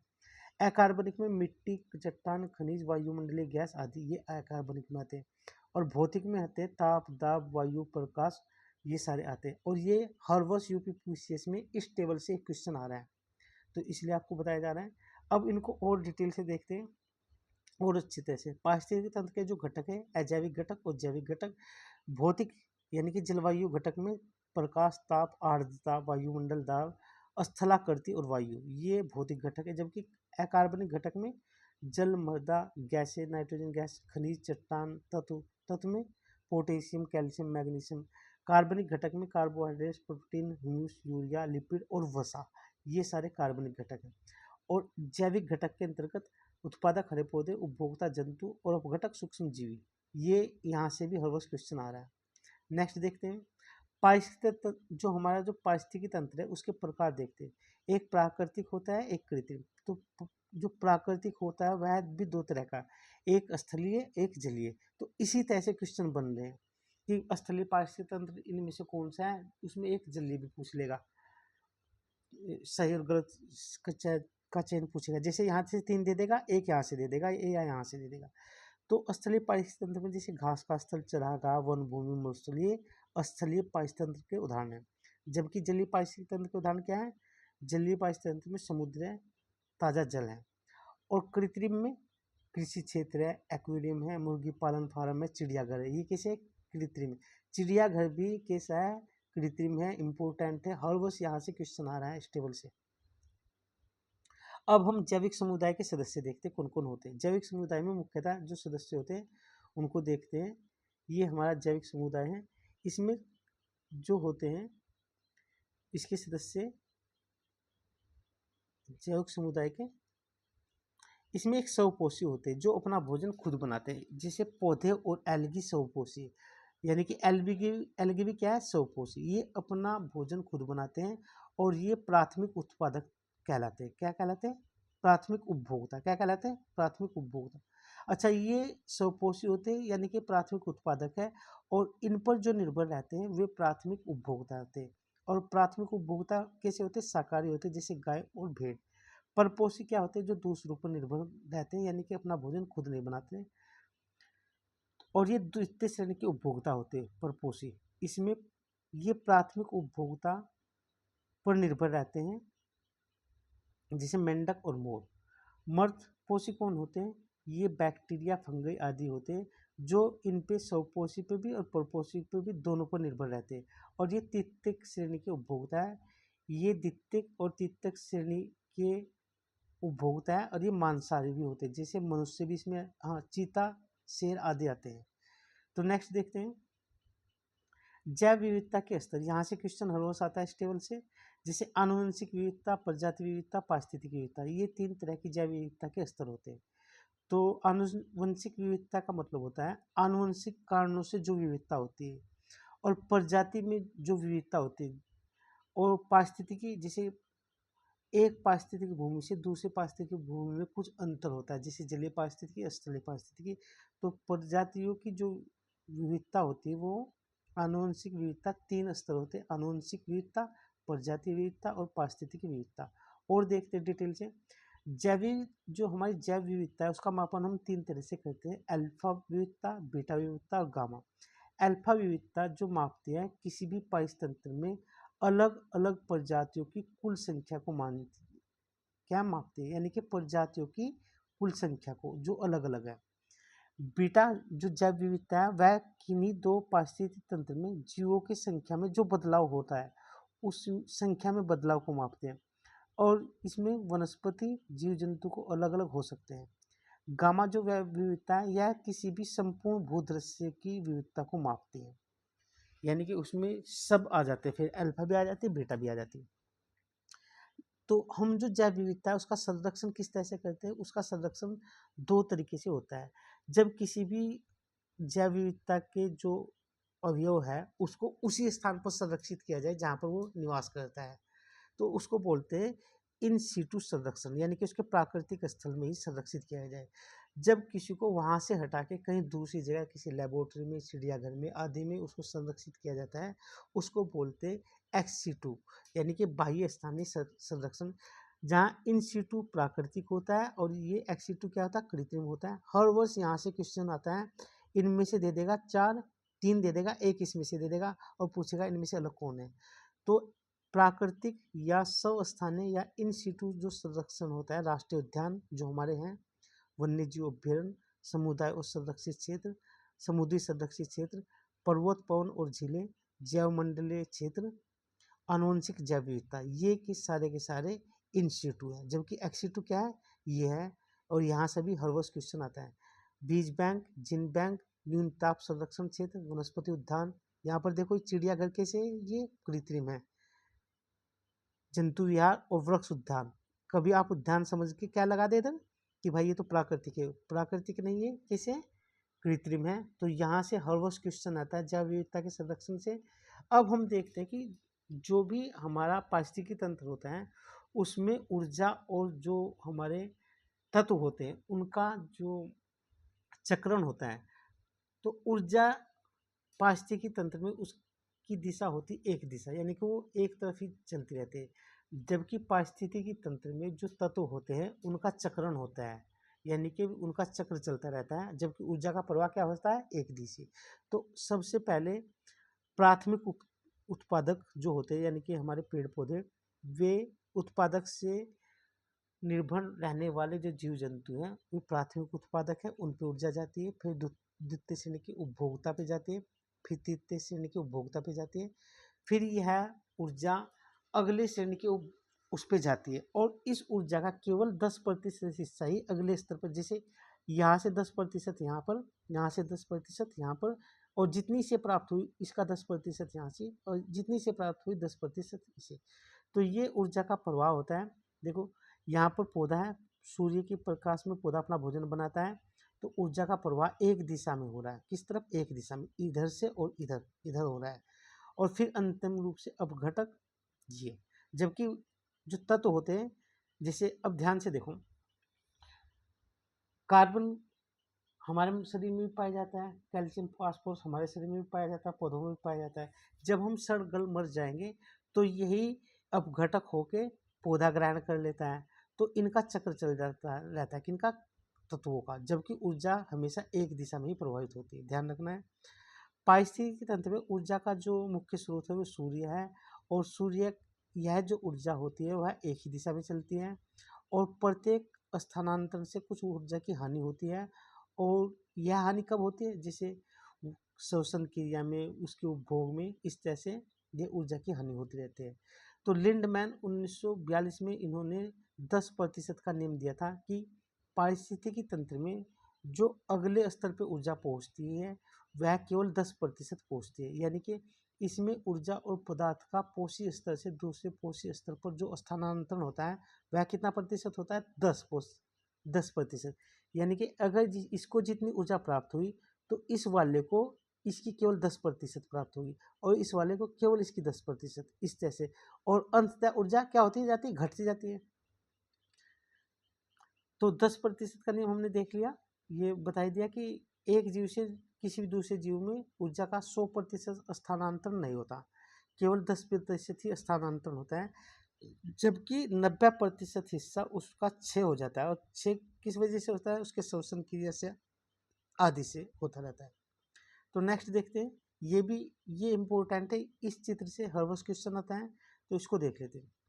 देखो सूर्य है, सूर्य की उपस्थिति में हरे पौधे ने अपना भोजन बनाया, वायु से कार्बन डाइऑक्साइड ली और ऑक्सीजन छोड़ दी।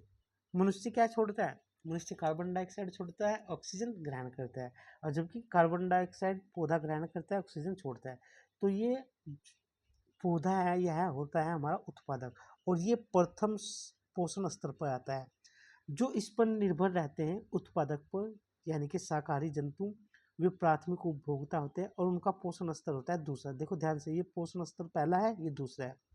जो प्राथमिक उपभोक्ता पे निर्भर रहते हैं, जैसे घास को खाया किसने, किसी भी गाय ने, और गाय को किसी और चीज ने खा लिया, तो ये द्वितीय उपभोक्ता होगा। इसका पोषण स्तर क्या हो गया, तीसरा। और ये तीसरा पोषण स्तर है जो सर्वाहारी होता है। हाँ, तृतीय श्रेणी का उपभोक्ता है, इसका पोषण स्तर होता है चौथा। सर्वाहारी या सर्वोच्च पोषण स्तर होता है। और इस तरह से जब ये जल मतलब क्या हो जाता है, मर जाता है, तो इसमें सड़न हो जाती है।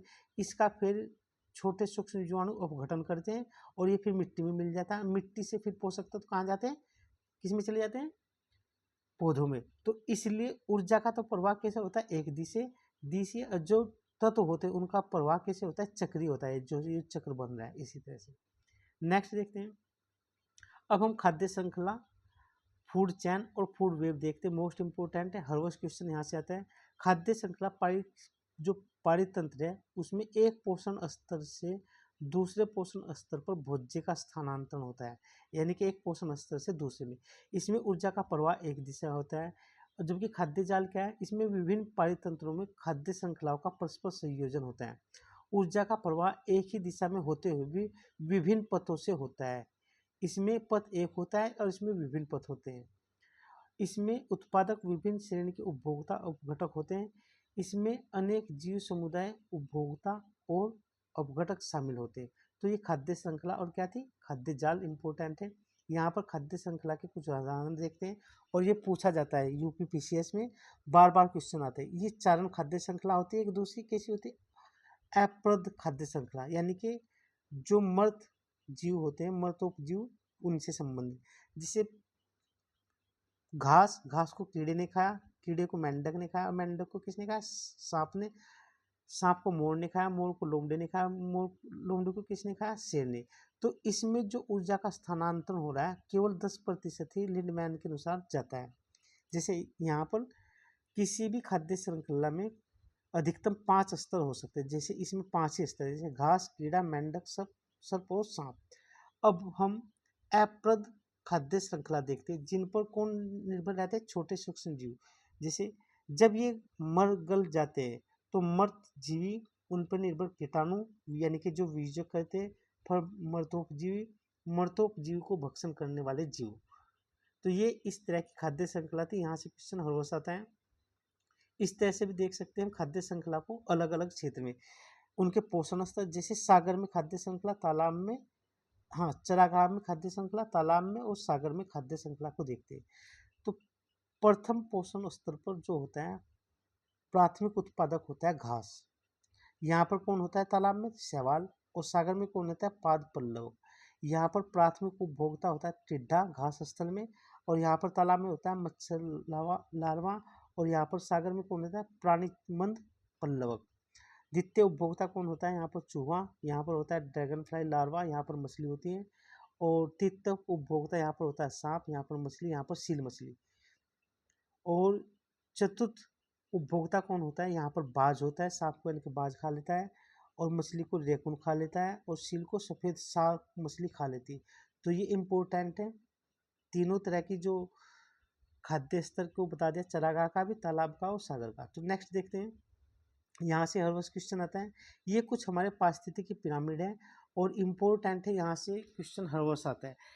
पारिस्थितिकी जो पिरामिड होते हैं वह 3 तरह के होते हैं, एक संख्या पिरामिड, एक जैव भार पिरामिड, एक ऊर्जा पिरामिड। तो ध्यान से रखना है। अब देखो, आपसे क्या कहा था कि ऊर्जा क्योंकि एक ही दिशा में बहती है, तो जितनी ऊर्जा यहाँ से प्राप्त होती है उससे कम इसको प्राप्त होती है, उससे कम इसको, यानी कि घटती जाती है। इसलिए ऊर्जा का पिरामिड हमेशा इसका बेस होता है बड़ा और शीर्ष होता है छोटा होता चला जाता है, क्योंकि ऊर्जा का क्या हो रहा है, घटती जा रही है, और इसीलिए ऊर्जा एक ही दिशा में चलती है। तो ऊर्जा का पिरामिड हमेशा सीधा होगा। कैसा होगा, सीधा, कारण क्योंकि ऊर्जा का ह्रास होता जाता है। और संख्या पिरामिड, संख्या का पिरामिड सीधा भी हो सकता है, जैसे मेंढक, कीड़ा, घास। उल्टा भी हो सकता है, जिसे परजीवी, जीवाणु और झाड़ी। और रैम बायोडायल, इस तरह का भी हो सकता है। जैव भार का पिरामिड सीधा भी हो सकता है, जैसे सबसे अधिक जैव भार किस में होगा, घास, क्योंकि घासों की संख्या अधिक होगी और घास पर निर्भर रहने वाले कीड़ों की संख्या कम होगी और कीड़ों पर निर्भर रहने वाले मेंढक की संख्या कम होगी, तो ये सीधा भी हो सकता है, यानी कि आधार बड़ा होगा शेष छोटा। उल्टा भी हो सकता है जैव भार का पिरामिड पिरामिड जैसे एक तालाब में झाड़ी होती है, नीचे होती है झाड़ी, झाड़ी पे निर्भर कौन रहते हैं, जीवाणु, और जीवाणु पे बहुत सारी चीजें निर्भर रहती है। तो जैव भार का पिरामिड हमेशा ध्यान रखना ये उल्टा होता है, और ठीक उसी तरह से संख्या में परजीवी का पिरामिड भी ठीक उल्टा होता है। तो इम्पोर्टेंट है, यहाँ से रिवर्स क्वेश्चन बनते हैं। कुछ प्रजाति देखते हो और उनके प्रकार देखते हैं। यहाँ से एक प्रश्न आ ही रहा है हर वर्ष, कीस्टोन प्रजाति पूछा जाता है, कौन सी होती है? ऐसी प्रजाति जो संख्या में तो कम हो लेकिन उनका महत्व अधिक हो, जैसे बाघ। आपने देखा होगा किसी जंगल में बाघ कितने होंगे, टाइगर कम, लेकिन वहां से जो गिलहरी है, पक्षी है, वे ज्यादा होंगे अन्य। तो यानी कि कीस्टोन प्रजाति संख्या में कम होती है लेकिन प्रभावशाली होती है। संकेतक प्रजाति जो परिवर्तन के बारे में सबसे पहले सूचना देती है वे संकेतक प्रजाति कहलाती हैं। और यह है लाइकेन, मोस्ट इम्पोर्टेंट है, पता नहीं कितनी बार पूछा जा चुका है। सल्फर डाइऑक्साइड का जब प्रदूषण बढ़ जाता है तो ये धीरे धीरे क्या हो जाती है, खत्म हो जाती है लाइकन, इसलिए इनको सांकेतिक प्रजाति कहा जाता है। स्थानीय प्रजाति जो लोकल प्रजाति निवास करती है, जैसे पश्चिमी घाट में पूंछ वाला बंदर निवास करता है, ये एक लोकल प्रजाति है। जैसे एलियन प्रजाति जो बाहर से आके बस जाती है, जैसे चाय चीनी से और आलू पुर्तगाल से। जैसे भारत में चाय कहाँ से लाई गई, चीन से, और आलू कहाँ से लाया गया, पुर्तगाल से। और यूकेलिप्टिस जिसे पर्यावरण का दुश्मन कहा जाता है, कहाँ से लाया गया, ऑस्ट्रेलिया से। अम्ब्रेला प्रजाति जो पूरे पारितंत्र के संरक्षण के लिए जानी जाती है, वह अम्ब्रेला प्रजाति। अम्ब्रेले का मतलब है जो बड़ा छाता लेके चले, जैसे एक सींग वाला गैंडा, पांडा, टाइगर, ये अम्ब्रेला प्रजाति के अंतर्गत भी आते हैं।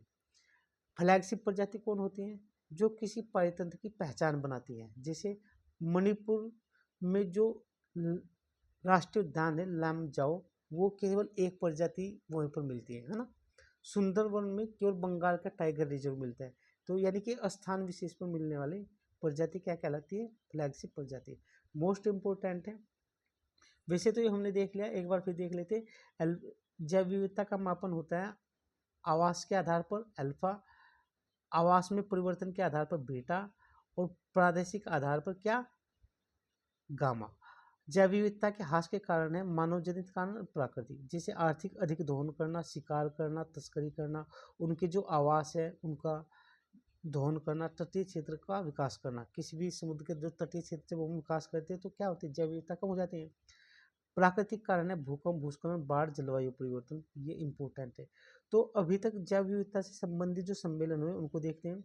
अभी तक जैव विविधता से संबंधित सम्मेलन हुए हैं पृथ्वी सम्मेलन 1992 में, बहमासा सम्मेलन 1994 में, कार्टजाना प्रोटोकॉल 1999 में, नोगोया प्रोटोकॉल जो कहाँ पर है, नोगोया जापान की एक सिटी जिसको आइची लक्ष्य बोलते हैं, 2010 में, हैदराबाद जैव विविधता सम्मेलन 2012 में। मोस्ट इम्पोर्टेंट है ये, अब तक कम से कम 20 बार पूछी जा चुकी है यही शब्दावली। तो नेक्स्ट ध्यान रखना है, जैव जो अभी तक हमने पार्क देखे, वन्य जीव अभ्यारण्य देखे, जैव मंडलीय आकार देखे, उनके बारे में अंतर देखते हैं, सूक्ष्म अंतर क्या होता है। जितने भी वन्य जीव है यानी कि जैव विविधता उनका संरक्षण होता है एक तो राष्ट्रीय पार्क में, जिसे ये जो राष्ट्रीय पार्क होता है मानव गतिविधियों से पूरी तरह से मुक्त होता है, यानी कि यहाँ पर मानव गतिविधियाँ नहीं होती। वन्य जीव अभ्यारण्य में सीमित मानव गतिविधियाँ होती है। और जो जैव मंडलीय आगार है यानी कि ये वाला, इसमें सरकारी नियंत्रण होता है परंतु बाह्य क्षेत्र में निजी कार्य संभव है। तो इस जैव मंडलीय आरक्षित क्षेत्र के 3 भाग होते हैं। सबसे आंतरिक भाग होता है कोर, जिसमें मानव का हस्तक्षेप बिल्कुल नहीं होता। ये होता है बफर जोन, इसमें सीमित मानव गतिविधियां हो सकती हैं। और संक्रमण क्षेत्र जो सबसे भारी होता है, प्रशासन के साथ मानवीय गतिविधियां संभव है। इनका क्रम भी पूछा जाता है और इनको कोड में क्या होता है, बफर जोन में क्या होता है, संक्रमण क्षेत्र में क्या होता है, ये सब पूछते हैं। तो इसलिए इम्पोर्टेंट है, आप इसको रट लेना। नेक्स्ट देखते हैं, जैव मंडलीय आरक्षित क्षेत्र और वन्य जीव अभ्यारण्य तथा राष्ट्रीय उद्यान में कुछ सूक्ष्म अंतर देखते हैं, क्योंकि क्वेश्चन अब डीप पूछा है तो पता होना चाहिए। जो जैव मंडलीय आरक्षित क्षेत्र होता है वह संपूर्ण स्थानिक पारिस्थितिकी तंत्र होता है। वन्य जीव अभ्यारण्य जीवों की प्रजाति आधारित विविधता का संरक्षण करता है, यानी कि किस प्रजाति का है उसका वहाँ पर संरक्षित करता है। और राष्ट्रीय उद्यान विशिष्ट पशु का संरक्षण करता है। जैवमंडलीय आरक्षित क्षेत्र में सरकारी नियंत्रण होता है, परंतु बाह्य क्षेत्र में निजी क्षेत्र कार्य कर सकता है। यहाँ पर निजी क्षेत्र को कार्य करने की अनुमति होती है, जबकि यह पूर्णतः सरकारी के नियंत्रण में होता है।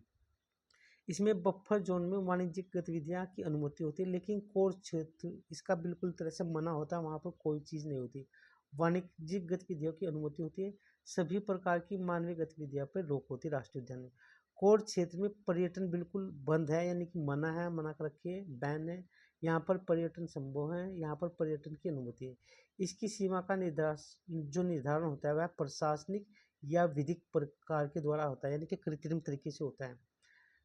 और इसका जो निर्धारण है इसकी कोई स्पष्ट सीमा नहीं होती है, लेकिन इसकी सीमा का निर्धारण प्रशासनिक और विधिक प्रक्रिया से होता है। ये अंततः इम्पोर्टेंट है, पूछा जाता है।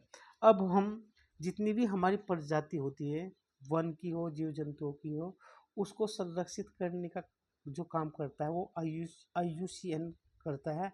वह बताता है कि इस पे कितना खतरे में है, संकटपन में है, कैसे।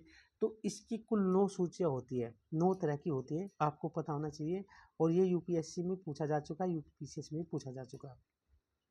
तो इसमें सबसे पहले होती है और इधर से विलुप्त होने के बढ़ते खतरे, यानी कि इन पे खतरा नहीं है, जो इधर है इन पे खतरा बढ़ता जा रहा है धीरे धीरे। पहली होती है NE बोलते हैं, नॉट इवोल्यूटेड, यानी कि इसके आंकड़े उपलब्ध नहीं है। फिर डाटा डिफिशियंसी, इसके जो डाटा है वो पर्याप्त नहीं है, ये पहली है। दूसरी, इस तरह से ये पूरी 9 है यहाँ तक। संकट बहुत कम है इन प्रजातियों पे, इनको बोलते हैं लिस्ट कंसर्न। नियर थ्रेटेड, यानी कि संकट के नज़दीक है ये पहुंचने वाली। खतरे की स्थिति वाली 3 है, एक तो संवेदनशील वनरेबल, संकटाग्रस्त एंडेंजर्ड, अति संकटाग्रस्त यानी कि क्रिटिकल एंडेंजर्ड, और वन रूप से विलुप्त हो चुकी है यानी कि एक्सटिंक्ट इन वाइल्ड, और पूरी तरह से विलुप्त हो चुकी है एक्सटिंक्ट। तो ये IUCN की श्रेणी है। आपको ऐसे पूछ सकता है, सभी प्रजाति, आकलित, पर्याप्त आंकड़े। ये इनके आंकड़े पर्याप्त होते हैं, ये इन सभी के, यहाँ से लेके यहाँ तक के। तो ये हमारा इम्पोर्टेंट है, IUCN जारी करता है, इसको रेड सूची भी बोलते हैं। और ये इस तरह से भी इनको देख सकते हैं, जैसे न्यूनतम चिंता वाली जो प्रजाति होती है वन्य क्षेत्रों में इनकी बहुलता होती है। लगभग संकटापन्न प्रजातियों के सदस्यों की संख्या में उच्च ह्रास दर पाया जाता है। सुभेद्य प्रजाति 10 वर्षों में तथा 3 पीढ़ियों में 50% इनकी आबादी घट चुकी है। संकटापन्न पिछले 10 वर्षों में या 3 पीढ़ियों में इनकी 70% आबादी घट चुकी है, जैसे भारत में सुनहरा लंगूर। नेक्स्ट देखते हैं, अति संकटापन्न पिछले 10 वर्षों में इसकी 90% आबादी घट चुकी है, जैसे ग्रेट इंडियन बस्टर्ड। विलुप्त पिछले 50 वर्षों में इनके प्राकृतिक आवास में नहीं देखा गया, जैसे भारतीय गिद्ध। और वन रूप से विलुप्त, यानी कि पूरे वन से ही गायब हो चुके, जैसे सिंह पूछ बंदर। तो इस तरह से भी आप इनसे क्वेश्चन पूछ सकता है। अब हम ऊर्जा देखते हैं, ऊर्जा से हर रोज क्वेश्चन आता है। इसमें पूछता है नवीनीकरण ऊर्जा कौन सी है, अनवीकरण ऊर्जा कौन सी है, ऐसे ही पूछता है। तो आपको पता होना चाहिए नवीनीकरण ऊर्जा और अनवीनीकरण ऊर्जा। इनको जीवाश्म ऊर्जा भी बोलते हैं, जो अनवीनीकरण है, यानी कि इनको दोबारा प्राप्त करना थोड़ा मुश्किल है, काफ़ी लंबे समय लगता है, जैसे कोयला। और इनके भंडार हमारे पास सीमित है, जो जीवाश्म है या अनवीनीकरण ऊर्जा है। ऊर्जा 2 तरह से होती है, एक नवीकरणीय और एक अनवीकरणीय। तो देखते हैं, कोयल इन सभी के भंडार सीमित होते हैं। हाँ, इनके भंडार क्या होते हैं, सीमित होते हैं, जैसे कोयला। कोयले के भंडार कैसे सीमित हैं, पेट्रोलियम, प्राकृतिक गैस, परमाणु ऊर्जा और शैल गैस। तो ये सारी की सारी क्या है, जीवाश्म ऊर्जा है या अनवीकरणीय। जबकि नवीकरणीय ऊर्जा यह है, वर्तमान में भारत सहित पूरी दुनिया इसी पे फोकस कर रही है, क्योंकि इनकी वजह से जहाँ जलवायु परिवर्तन जैसी समस्या, ग्रीन हाउस गैसेज की समस्या है, उसी का विकल्प देख रहे हैं। सौर ऊर्जा, पवन ऊर्जा, जैसे पवन ऊर्जा, सौर ऊर्जा, जल विद्युत ऊर्जा, बायोगैस ऊर्जा, भूतापीय ऊर्जा, ज्वारीय ऊर्जा, समुद्र तापीय ऊर्जा और कचरे से उत्पादित ऊर्जा, ये सभी के सभी क्या है, नवीकरणीय ऊर्जा के स्रोत है। आपसे मिलान करने के लिए आएगा, 3 इनमें से दे देगा ऊपर वाले से, एक नीचे से, या 3 नीचे से दे देगा, एक ऊपर से, तो पूछ लेगा कि इनमें से सही है या गलत है। अब हम देखते हैं प्रदूषण। प्रदूषण में सबसे पहले देखें वायु प्रदूषण। हर वर्ष क्वेश्चन आता है यहाँ से। वायुमंडल की गैसें निश्चित मात्रा और अनुपात में जब उनकी मात्रा और अनुपात में जब कोई अवांछनीय परिवर्तन कर दिया जाए तो वह क्या कहलाता है? वायु प्रदूषण कहलाता है। और वायु प्रदूषण का जो वर्गीकरण होता है वह होता है प्राथमिक वायु प्रदूषक। लंबी प्रक्रिया के पश्चात दीर्घावधि में छोड़े जाने वाले प्रदूषण ही क्या कहलाते हैं? प्राथमिक प्रदूषक कहलाते हैं। जैसे carbon dioxide, carbon monoxide, CFC, ozone या मीथेन। ओजोन खुद एक प्रदूषक है, जबकि ओजोन परत का हम क्या करते हैं? संरक्षण करते हैं। द्वितीय प्रदूषक कौन कौन से होते हैं? जो दो या दो से अधिक प्रदूषक जो होते हैं आपस में प्रतिक्रिया जब उनकी होती है और वे मिलकर बनते हैं तो उनको सेकेंडरी बोलते हैं। और यहाँ से हर वर्ष क्वेश्चन आ रहा है इस टेबल से, यानी कि यहाँ पर जो भी थीम है वहाँ से हर वर्ष क्वेश्चन आ रहा है। आप जब एग्जाम देने के लिए जाओगे तब आपको एहसास होगा कि हाँ भाई ये बात बिल्कुल सही है। तो द्वितीयक प्रदूषक है कौन से? ध्रुव कोहरा। इस कोहरे में ओजोन पर ऑक्सीएसिटाल होता है। नाइट्रेट तथा नाइट्रन ऑक्साइड भी होता है इस ध्रुव कोहरे में, इसके यानी कि घटक होते हैं। फ्लाई ऐश में सिलिका, एल्यूमिनियम, लोहे के ऑक्साइड, कैल्शियम, मैग्नीशियम और वैसिले भारी तत्व होते हैं। हर वर्ष इस टेबल से क्वेश्चन आ रहा है, चाहे वो कभी प्राथमिक प्रदूषक पूछ लेता है तो कभी द्वितीयक प्रदूषक। तो इम्पोर्टेंट है ये टेबल। ये वायु प्रदूषण से संबंधित थे। अब नेक्स्ट देखते हैं जल प्रदूषण से। देखते हैं जल प्रदूषण भी बढ़ रहा है तेजी से, क्योंकि हम वैसे भारत के पास क्या है? भारत के पास विश्व की सबसे अधिक आबादी है, 17% आबादी पूरे विश्व की। भूमि विश्व की कितनी प्रतिशत? भारत के पास 2.4%। लेकिन जलीय स्रोत भारत के पास विश्व के बहुत कम है, तो उनका लगातार प्रदूषण बढ़ता जा रहा है। हम जल का दोहन करते जा रहे हैं। तो जल प्रदूषण का जो संबंध है अवांछनीय परिवर्तन से। जब भी इसमें कोई गैस, द्रव या ठोस पदार्थ मिला जाता है अवांछनीय तरीके से, वह जल प्रदूषण कहलाता है। तो जल प्रदूषण के जो स्रोत है, एक होता है बिंदु स्रोत और एक होता है अबिंदु स्रोत। तो बिंदु स्रोत होते हैं नगर पालिका क्षेत्र का जो सीवेज स्थल है और फैक्ट्री का जो कूड़ा कचरा निकलता है जल में जाता है, वह होता है बिंदु स्रोत, यानी कि एक स्थान से मिलने वाले। अबिंदु स्रोत जैसे कृषि अपशिष्ट, औद्योगिक अपशिष्ट, घरेलू अपशिष्ट, यानी कि बहुत जगह से मिलते हैं, इनका कोई एक पर्टिकुलर बिंदु नहीं है। तो ये इंपॉर्टेंट है। बिंदु अबिंदु हर वर्ष पूछ रहा है परीक्षा में। निलंबित कणकीय पदार्थ जिनको SPM बोलते हैं, सस्पेंडेड पार्टिकुलर मैटर, हर वर्ष यहाँ से क्वेश्चन आ रहा है। ये दो तरह के होते हैं, ठोस और निम्न वाष्प दाब वाले द्रव कण होते हैं। इनका आकार 0.01 माइक्रोन से 100 माइक्रोन तक होता है। एक PM10 का और एक PM2.5 का। हर वर्ष यहाँ से क्वेश्चन आता है इस टेबल से। तो देखते हैं क्या PM2.5 इसमें पूछेगा कि कौन सा छोटा है। 10 माइक्रोन से छोटे आकार के जो कण होते हैं PM10 में होते हैं, और इसमें 2.5 माइक्रोन मीटर से जो छोटे होते हैं वो PM2.5 में होते हैं। ये श्वसनशील निलंबित कणकीय पदार्थ कहलाते हैं और ये श्वास द्वारा फेफड़ों में चले जाते हैं। तो ये दोनों ही घातक है, इंपॉर्टेंट है, यहाँ से हर वर्ष क्वेश्चन आता है। विभिन्न धूल कणों से होने वाले रोग, यहाँ से हर वर्ष क्वेश्चन आता है और बहुत इंपॉर्टेंट है इस टेबल से। जैसे कपास की जो धूल है उससे बिसिनोसिस रोग होता है। गन्ने की जो धूल है उससे जो रोग होता है उसका नाम है बेगासोसिस। अनाज की जो धूल है उससे होता है कर्षक फुसफुस। सिलिका से जो होता है उससे होता है सिलिकोस। मोस्ट इंपॉर्टेंट है, पता नहीं कितनी बार पूछा जा चुका है। कोयले से जो होता है एंथ्रोकोसिस, और तंबाकू की जो धूल से होता है टोबोकोसिस, और लोहे के कण से जो होता है लोहमेता या सिडिरोसिस।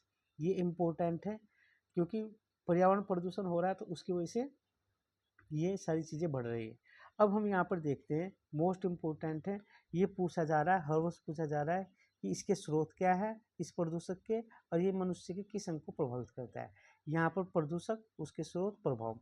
जैसे क्लोरोफ्लोरोकार्बन है, इसका जो स्रोत है वह रेफ्रिजरेटर होता है, स्प्रे होते हैं यानी कि डिओडेंट वगैरह, उससे यह निकलता है। और यह क्या प्रभाव डालता है? यह भूमंडलीय ऊष्मन को बढ़ा रहा है, ग्लोबल वार्मिंग को, और ओजोन परत का क्षरण कर रहा है। तो ये पूछा जाता है, ये सीधी सीधी लाइन पूछी जाती है। ओजोन 3 खुद एक प्रदूषक है। यह मोटर वाहन से निकलता है और श्वास संबंधी रोग पैदा करता है, पर्ण समूह को नुकसान पहुंचाता है, यानी कि जो पर्ण समूह होते हैं उसको नुकसान पहुंचाता है। शीशा, यह मोटर वाहन से निकलता है और यह कैंसर का और केंद्रीय जो नर्वस सिस्टम होता है उसको प्रभावित करता है। रेशा कपास का या उनका कुछ भी हो, यह वस्त्र उद्योग और कालीन उद्योग से निकलता है और फेफड़ों को प्रभावित करता है। एस्बेस्टस, यह एस्बेस्टस की खान और निर्माण उद्योग से निकलता है। श्वास संबंधी और कैंसर की बीमारी इससे होती है। स्मोक, जो उद्योग और मोटर वाहन से निकलता है, इससे आंखों में जलन, श्वास संबंधी बीमारी होती है। और ये हर वर्ष क्वेश्चन आ रहा है इस टेबल से।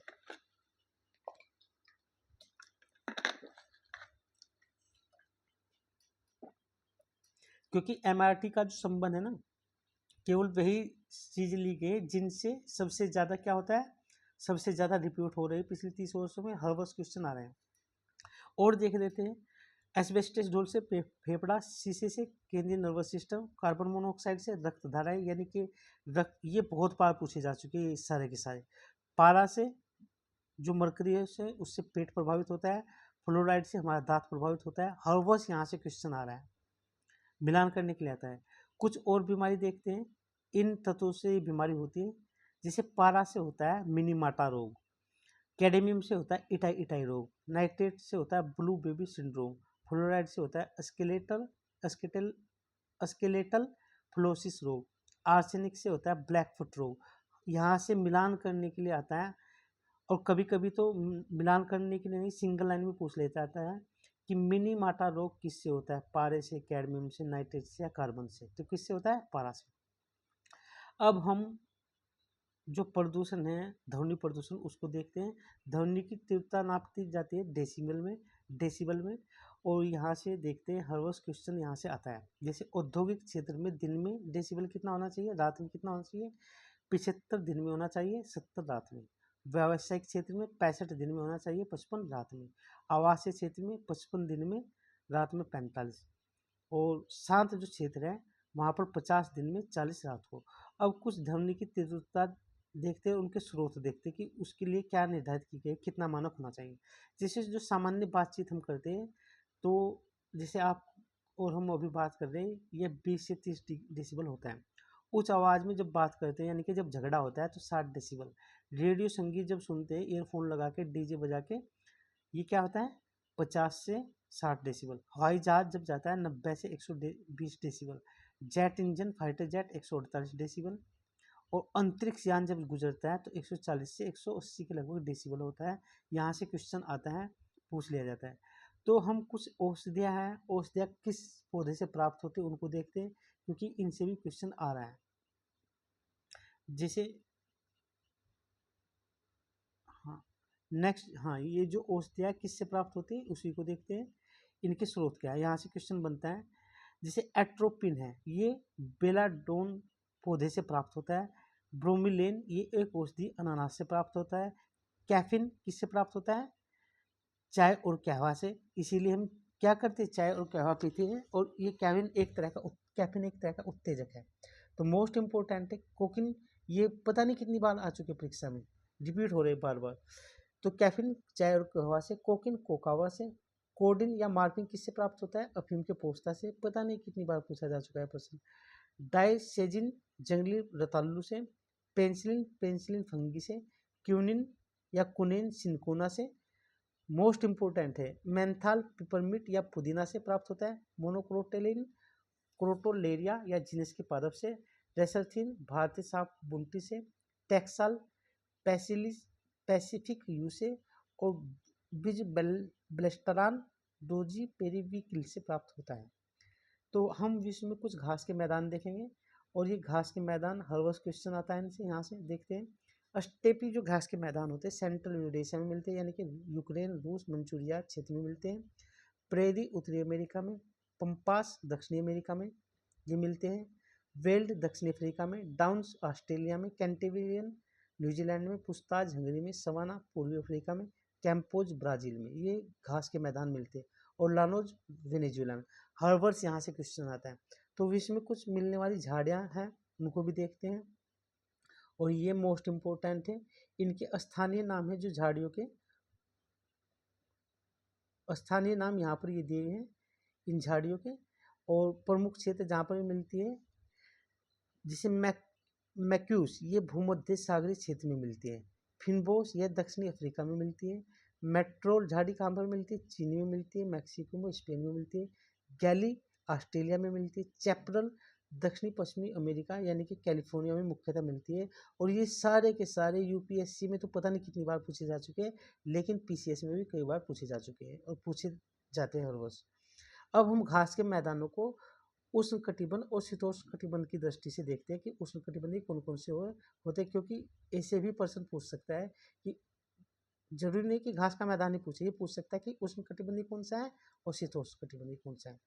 तो यहाँ पर कुछ उष्ण कटिबंधीय, यहाँ पर कुछ शीतोष्ण कटिबंधीय घास के मैदान है। जैसे कंपास पाया जाता है ब्राजील में, उष्ण कटिबंधीय है दक्षिण पूर्वी ब्राजील में।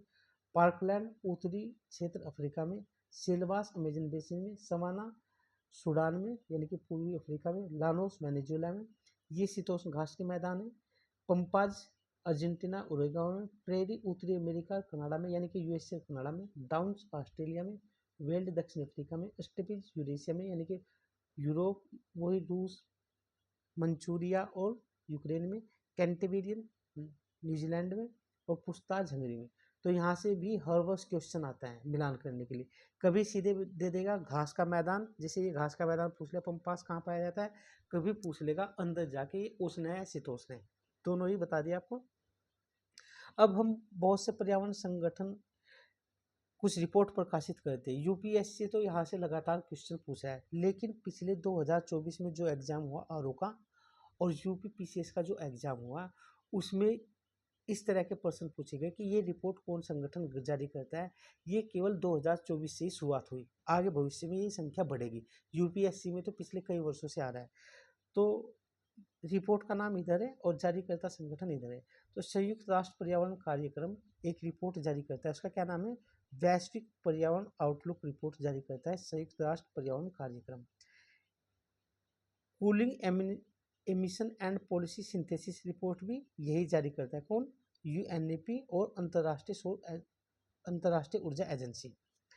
अनुकूलन अंतराल रिपोर्ट कौन जारी करता है? UNEP. State of climate action report कौन जारी करता है? इसको करता है climate action tracker, United nation high level climate change champion resource institute, WRI and अन्य संगठन मिलकर करते हैं। यहाँ पर coldest year of the rest of their live report कौन जारी करता है? यूनिसेफ जारी करता है। उत्सर्जन अंतराल रिपोर्ट कौन जारी करता है? यूएनईपी करता है। प्रोटेक्टिंग पीपल थ्रू नेचर कौन जारी करता है? WWF करता है, यानी कि वर्ल्ड वाइड फंड। और इसकी एक बार क्या पूछ ली थी? फुल फॉर्म भी पूछ ली थी। फुल फॉर्म तो किसी का भी पूछ सकता है। Global trends and renewable energy investment report कौन जारी करता है? यूएनईपी करता है। ग्लोबल वेस्ट मैनेजमेंट आउटलुक कौन जारी करता है? यूएनईपी करता है। वर्ल्ड एनर्जी आउटलुक कौन जारी करता है? अंतर्राष्ट्रीय ऊर्जा एजेंसी जारी करती है। अब हम कुछ शब्द देखते हैं और वो शब्द किस व्यक्ति ने दिए, किससे संबंधित या किसने उसका पहली बार प्रयोग किया। यहाँ पर ये शब्द दिए मोस्ट इंपोर्टेंट है, यहाँ से क्वेश्चन आता है।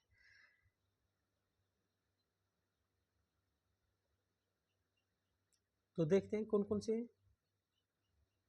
जैसे हरित विकास की जो संकल्पना दी थी या ये शब्द जो दिया था ग्रीन डेवलपमेंट, सबसे पहले दिया था WM एडम्स ने दिया था। ये प्राकृतिक कृषि के जो आविष्कार है मसानोबू फुकावा है, जापान के मोस्ट इम्पोर्टेंट है।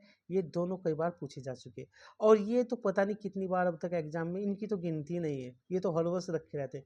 जैसे पारिस्थितिकी जो तंत्र है एजी टांसले ने दिया था और पारिस्थितिकी नीति दिया था जोसेफ, किसने? ग्रेनली ने। ग्रीन हाउस गैस दिया था जोसेफ फोरियर ने। और इकोलॉजी पारिस्थितिकी दिया था अर्नेस्ट हेकल ने। देखो ध्यान से देखो, ये है इकोलॉजी और ये है इकोसिस्टम, दोनों में अंतर है। इकोसिस्टम जिसमें सिस्टम आ गया वो तो दिया था टांसले ने, और इकोलॉजी अर्नेस्ट हेकल ने दिया था। जैव विविधता रेमंड दासमैन ने दिया था और बायोस्फीयर रिजर्व एडवर्ड स्विस ने दिया था। ये टेबल इतनी इंपॉर्टेंट है कि हर वर्ष यहाँ से क्वेश्चन आता है, आपको रट लेना है। हाँ, यहाँ पर कुछ व्यक्ति हैं और उनका यानी कि उनसे संबंधित जनक या फादर जो जिसको बोलते हैं, जैसे फादर ऑफ इकोलॉजी किसे कहा जाता है? अलेक्जेंडर वान हम्बोल्ट को कहा जाता है। फोर ऑफ इंडियन इकोलॉजी, यह रामदेव मिश्र को कहा जाता है जो भारत के father of economic ecology M S Swaminathan को कहा जाता है। Father of animal ecology Charles Elton को कहा जाता है। Father of biodiversity Edward Osborne Wilson को कहा जाता है। फादर ऑफ ग्लोबल वार्मिंग बालेन स्मिथ ब्रोकर को कहा जाता है।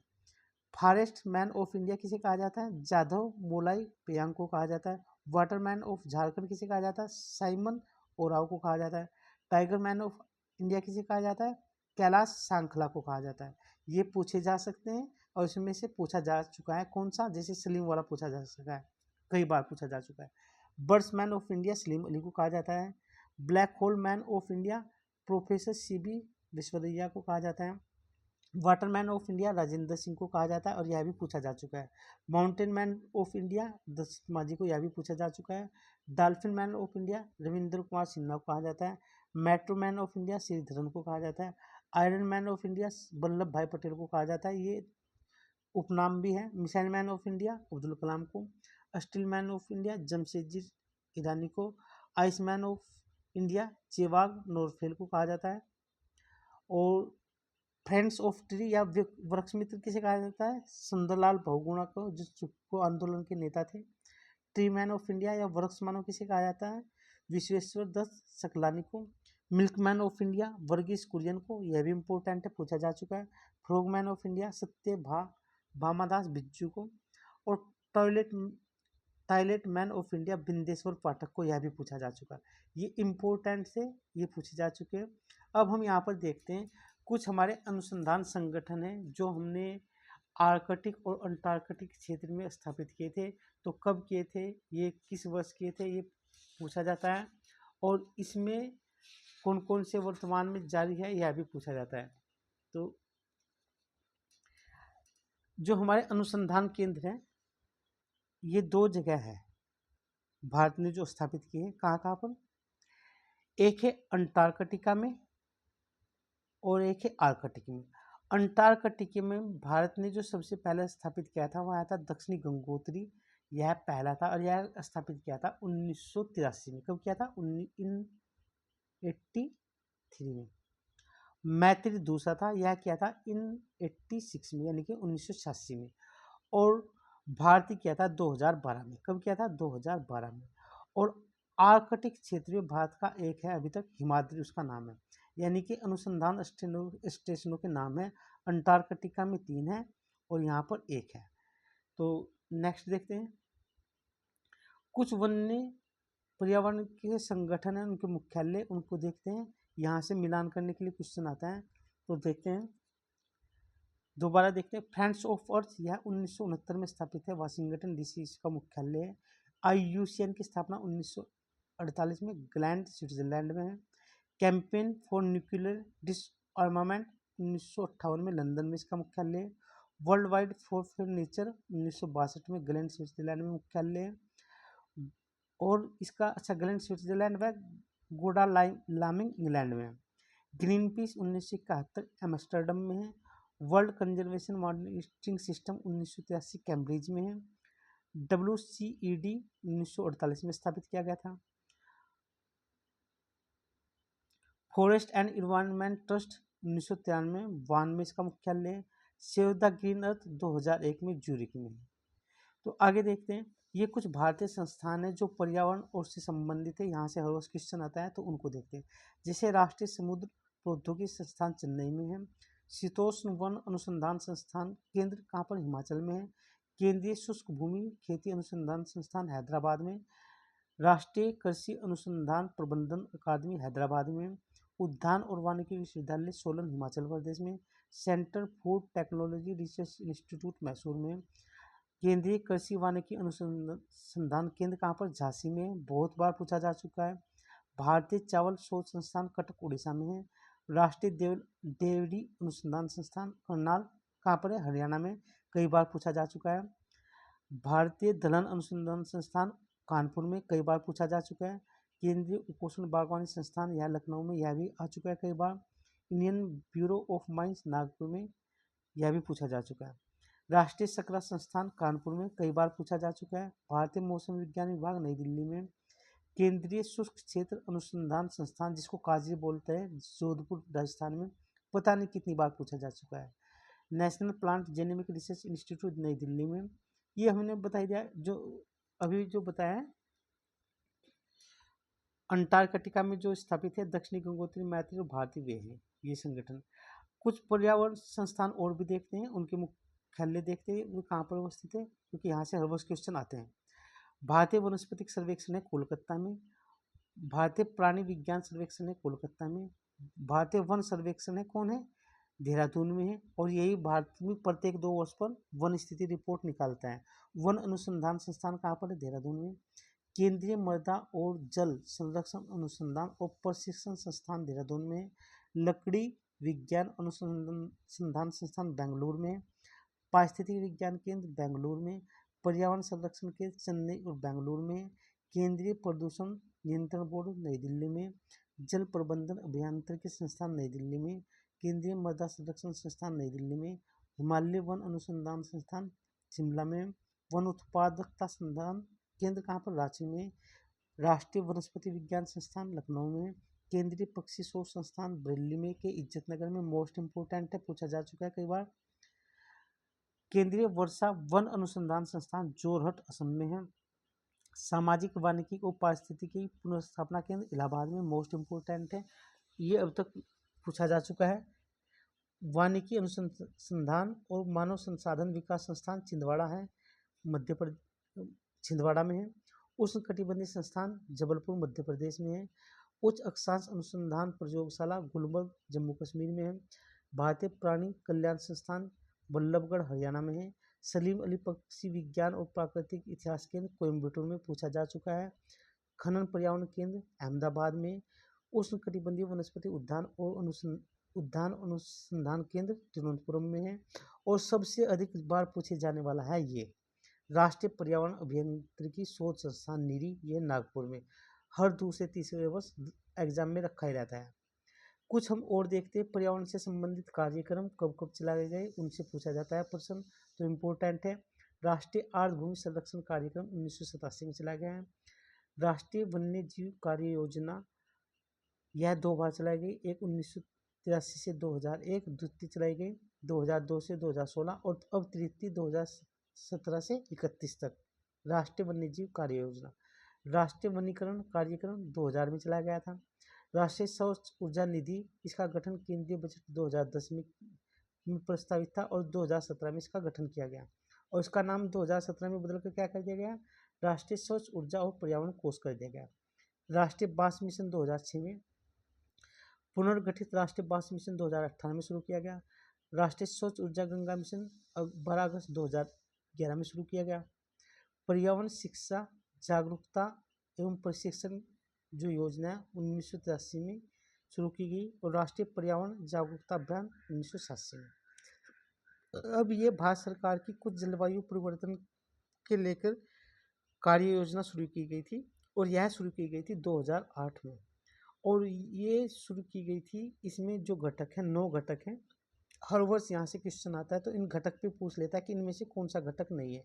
तो इस राष्ट्र जलवायु परिवर्तन पर जो राष्ट्रीय कार्य योजना है जिसको NAPCC बोलते हैं, इसके कुल 8 घटक हैं और इन घटकों के बारे में पूछता है, ऑप्शन में दे देता है कि इनमें से कोई है या नहीं।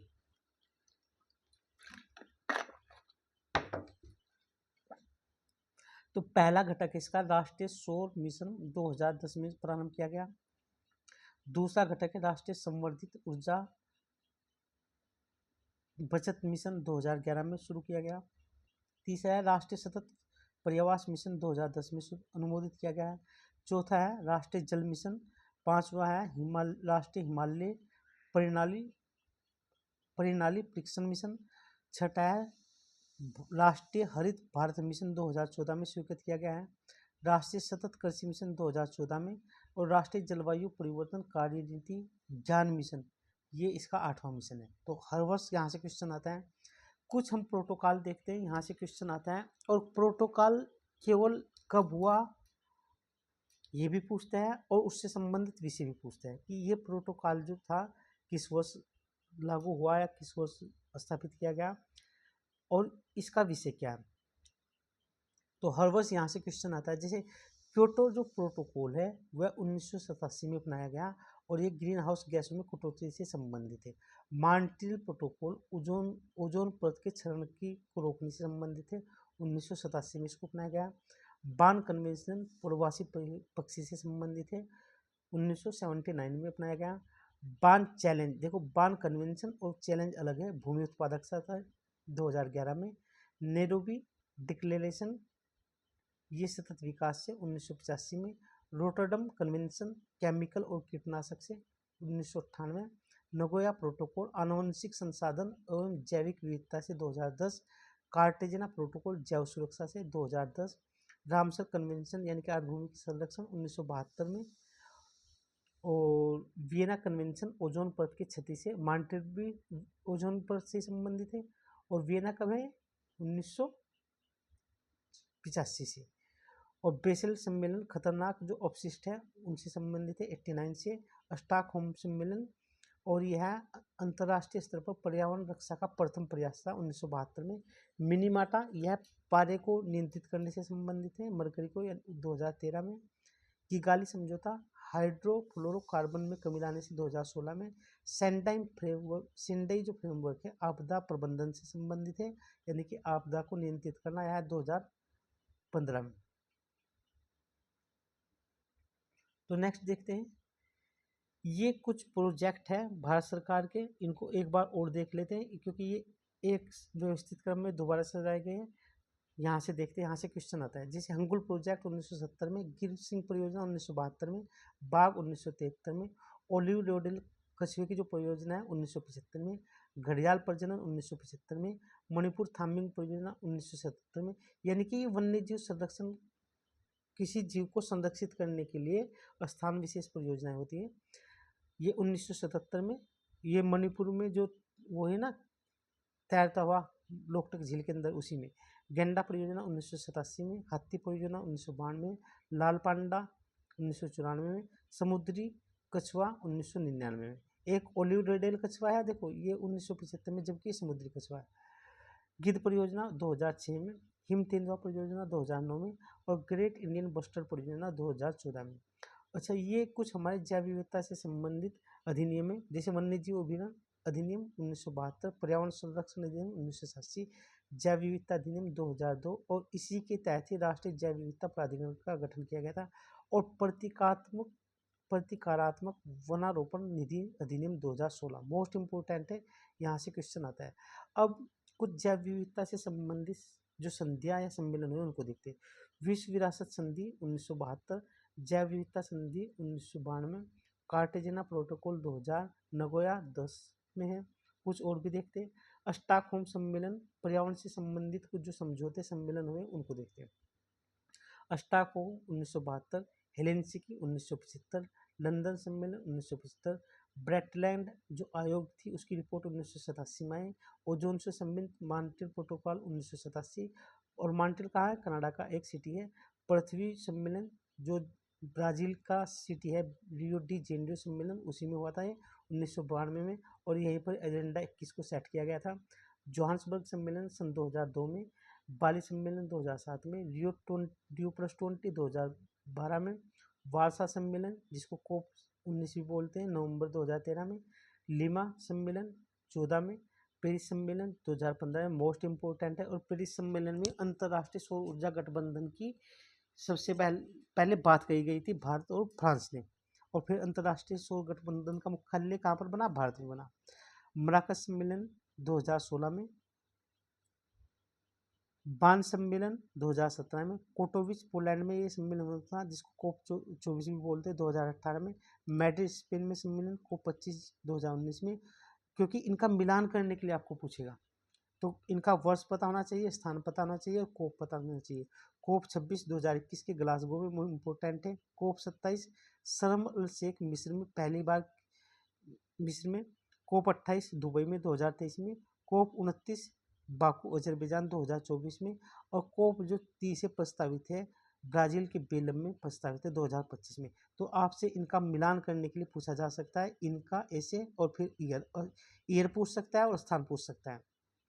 जैसे कोप 27 पूछ सकता है कहाँ पर हुआ, क्या तो ये पूछेगा स्थान, या ईयर पूछ सकता है, तो ऐसे पूछ सकता है, इसलिए आपको बता दिया गया।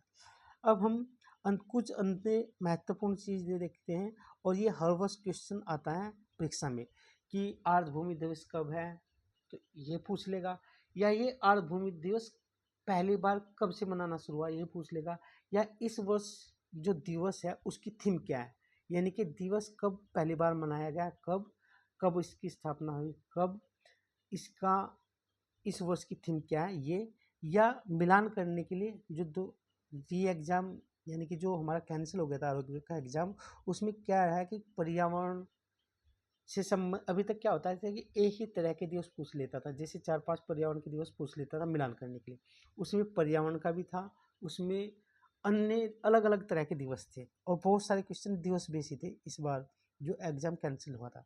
तो नेक्स्ट देखते हैं, विश्व आर्द्रभूमि संरक्षण दिवस प्रत्येक वर्ष 2 फरवरी को मनाया जाता है। विश्व गोरैया दिवस 20 मार्च को, विश्व वानिकी दिवस 21 मार्च को। आपको ये याद रखना है, महीने के अनुसार इसको क्रम से सजाया गया है। विश्व जल दिवस 22 मार्च को, विश्व मौसम विज्ञान दिवस 23 मार्च को, जल संसाधन 10 अप्रैल को, विश्व पृथ्वी दिवस के पिता किसे कहा जाता है, जॉन मैकलन को 22 अप्रैल को मनाया जाता है। विश्व प्रवासी पक्षी दिवस 8 मई को मनाया जाता है। विश्व जैव विविधता दिवस 22 मई को मनाया जाता है। विश्व कछुआ संरक्षण दिवस 23 मई को, विश्व तंबाकू निरोधी दिवस 31 मई को, विश्व पर्यावरण दिवस, जैसे आज 5 जून थी तो विश्व पर्यावरण दिवस, विश्व गंधर्व जल विश्व भूगर्भ जल दिवस 8 जून को, मरुस्थल व अनावृष्टि रोकथाम दिवस 17 जून को, विश्व जनसंख्या दिवस कई बार पूछा जा चुका है 11 जुलाई को, राजीव गांधी अक्षय ऊर्जा दिवस 10 अगस्त को, अंतर्राष्ट्रीय ब्लात विलुप्त शिकारी दिवस 30 अगस्त को, अंतर्राष्ट्रीय ओजोन दिवस मोस्ट इम्पोर्टेंट 16 सितंबर को, विश्व वन्य जीव दिवस 1 अक्टूबर को, विश्व प्राकृतिक आवास दिवस 3 अक्टूबर को, विश्व शाकाहारी दिवस 6 अक्टूबर को, विश्व आपदा नियंत्रण दिवस 13 अक्टूबर को। नेक्स्ट देखते हैं, विश्व खाद्य दिवस 16 अक्टूबर को, राष्ट्रीय पक्षी दिवस यानी कि सलीम अली का जो जन्मदिन था उसी को 12 नवंबर को मनाया जाता है। विश्व पर्यावरण दिवस 25 नवंबर को, राष्ट्रीय प्रदूषण रोकथाम दिवस 2 दिसंबर को, अंतर्राष्ट्रीय पर्वत दिवस 11 दिसंबर को, राष्ट्रीय ऊर्जा दिवस 14 दिसंबर को, विश्व ऊर्जा दिवस 14 दिसंबर को। तो ये सभी दिवस थे हमारे। कुछ और दिवस है इम्पोर्टेंट हैं जो परीक्षा के लिहाज से वे भी पूछे जाते हैं। विश्व हाथी दिवस 12 अगस्त को, विश्व प्रकृति संरक्षण दिवस 28 जुलाई को, विश्व बाघ दिवस पता नहीं कितनी बार पूछा जा चुका है 29 जुलाई को, राष्ट्रीय डॉल्फिन दिवस 5 अक्टूबर को, विश्व वन्य जीव दिवस 3 मार्च को। अब हम कुछ जो परियोजनाएं हैं वे परियोजनाएं शुरू तो की गई, जैसे हाथी परियोजना, बाघ परियोजना शुरू तो की गई, किस वर्ष शुरू की अभी तक तो ये पूछता है, लेकिन वो परियोजना जब शुरू की गई तो सबसे पहले उसको किस स्थान से शुरू किया गया, यानी कि किस पार्क से, क्योंकि प्राणी उद्यान के लिए तो होती है ना, जैसे बाघ परियोजना 1973 में शुरू की गई थी और ये जिम कार्बेट राष्ट्रीय उद्यान उत्तराखंड से शुरू की गई थी। हाथी परियोजना 1992 में सिंहभूमि झारखंड से शुरू की गई थी। गेंडा परियोजना 1987 में कांजीरंगा राष्ट्रीय उद्यान असम से शुरू की गई थी। हंगुल परियोजना 1970 में दाचिगाम अभ्यारण्य जम्मू कश्मीर से शुरू की गई थी। थामिन परियोजना मणिपुर, थामिन वही जो मणिपुर की झील है, 1977 में केमलाम जाऊ अभ्यारण्य, यही वो अभ्यारण्य है जो तैरता हुआ विश्व का एकमात्र अभ्यारण्य मणिपुर से। घड़ियाल या मगरमच्छ प्रजनन परियोजना 1975 तिकरापाड़ा उड़ीसा से। गिर सिंह परियोजना 2018 में गिर राष्ट्रीय उद्यान गुजरात से। गिर संरक्षण परियोजना 2006 में जूनागढ़ भोपाल हैदराबाद और भुवनेश्वर से शुरू हुई थी। कस्तूरी मृग परियोजना 1970 में केदारनाथ अभ्यारण्य उत्तराखंड से। कछुआ संरक्षण परियोजना 1975 में भीतरकनिका अभ्यारण्य उड़ीसा से शुरू किया गया था। हिम तेंदुआ परियोजना 2009 में पद्माजी नायडू हिमालय जूलॉजिकल पार्क दार्जिलिंग पश्चिम बंगाल से शुरू की गई थी। लाल पांडा परियोजना यह भी 1996 में शुरू की गई थी और यह भी पश्चिम बंगाल के Padmaja Naidu Himalayan zoological park Darjeeling से शुरू की गई थी। तो ये कुछ इम्पोर्टेंट थे और आज का यह लास्ट टॉपिक है। यहाँ से हर दूसरे तीसरे वर्ष क्वेश्चन आ जाता है। कभी यह क्वेश्चन पर्यावरण वाले सेक्शन में पूछ लेता है और कभी यह पर्सन इस थीम का पर्सन बायोलॉजी वाले सेक्शन में पूछ लेता है। मोस्ट इम्पोर्टेंट है नाइट्रोजन स्थिरीकरण जो जीवाणु करते हैं उनका नाम पूछ लेता है कि इनमें से कौन सा नाइट्रोजन स्थिरीकरण जीवाणु है या कौन सा नहीं है। हर वर्ष क्वेश्चन आता है। एजिटोबैक्टर, रोडोस्पाइरिलम, नीली नरी जो नीला हरा शैवाल या जिसको साइनोबैक्टीरिया भी कहा जाता है यह, और इस शैवाल में प्रमुख हरित नील शैवाल कौन कौन से, एक तो नोस्टक होता है, एनाबीन होता है, अलोसीरा होता है, क्लियोस्ट्राक होता है, रिवुलेरिया होता है, क्लेबिसिएला, राइजोबियम और क्लास्ट्रीडियम, ये सभी के सभी नाइट्रोजन स्थिरीकरण जीवाणु हैं। और नीली, क्योंकि नीला हरा शैवाल भी एक जीवाणु है लेकिन इसके उपघटक भी है जो इस तरह से है। तो यहाँ से हर वर्ष क्वेश्चन आता है, हर दूसरे तीसरे वर्ष रिपीट होता है, कभी कभी हर लगातार आता है। तो आज की यह पर्यावरण की जो क्लास थी, आज हमने 60 से अधिक थीमें कराई, जबकि उन्होंने सोचा था कि 40 थीम करा देंगे, लेकिन इसमें सारी थीम कवर कर ली गई जो यहाँ पर ये सिलेबस दिया गया है। तो ये पिछले 30 वर्षों का एनालिसिस है और हमारी जो ये पहल है इसका नाम है मोस्ट रिपीटेड थीम एमआरटी 300। तो ऐसी हमने 300 थीम चुनी है जिससे लोक सेवा आयोग पिछले 30 वर्षों से क्वेश्चन बना रहा है, बार बार वे परीक्षा में आ रहे हैं। तो हम 2 घंटे में एक लेक्चर लेते हैं, उसी में एक टॉपिक को, एक सब्जेक्ट को ख़त्म कर देते हैं। अभी तक वर्ल्ड ज्योग्राफी कंप्लीट हो चुका है, वो भी 2 घंटे में। आज का पर्यावरण जो है वो भी लगभग इतने ही समय में है। तो ये इम्पोर्टेंट है। आज की क्लास से आपको पर्यावरण में कम से कम 10 क्वेश्चन मिलेंगे और ये हर वर्ष क्वेश्चन आते हैं, बार बार आते हैं, रिपीट होते हैं। तो आप इसको जाके पढ़ना अच्छी तरह से। और आज की क्लास यहीं पर समाप्त करते हैं।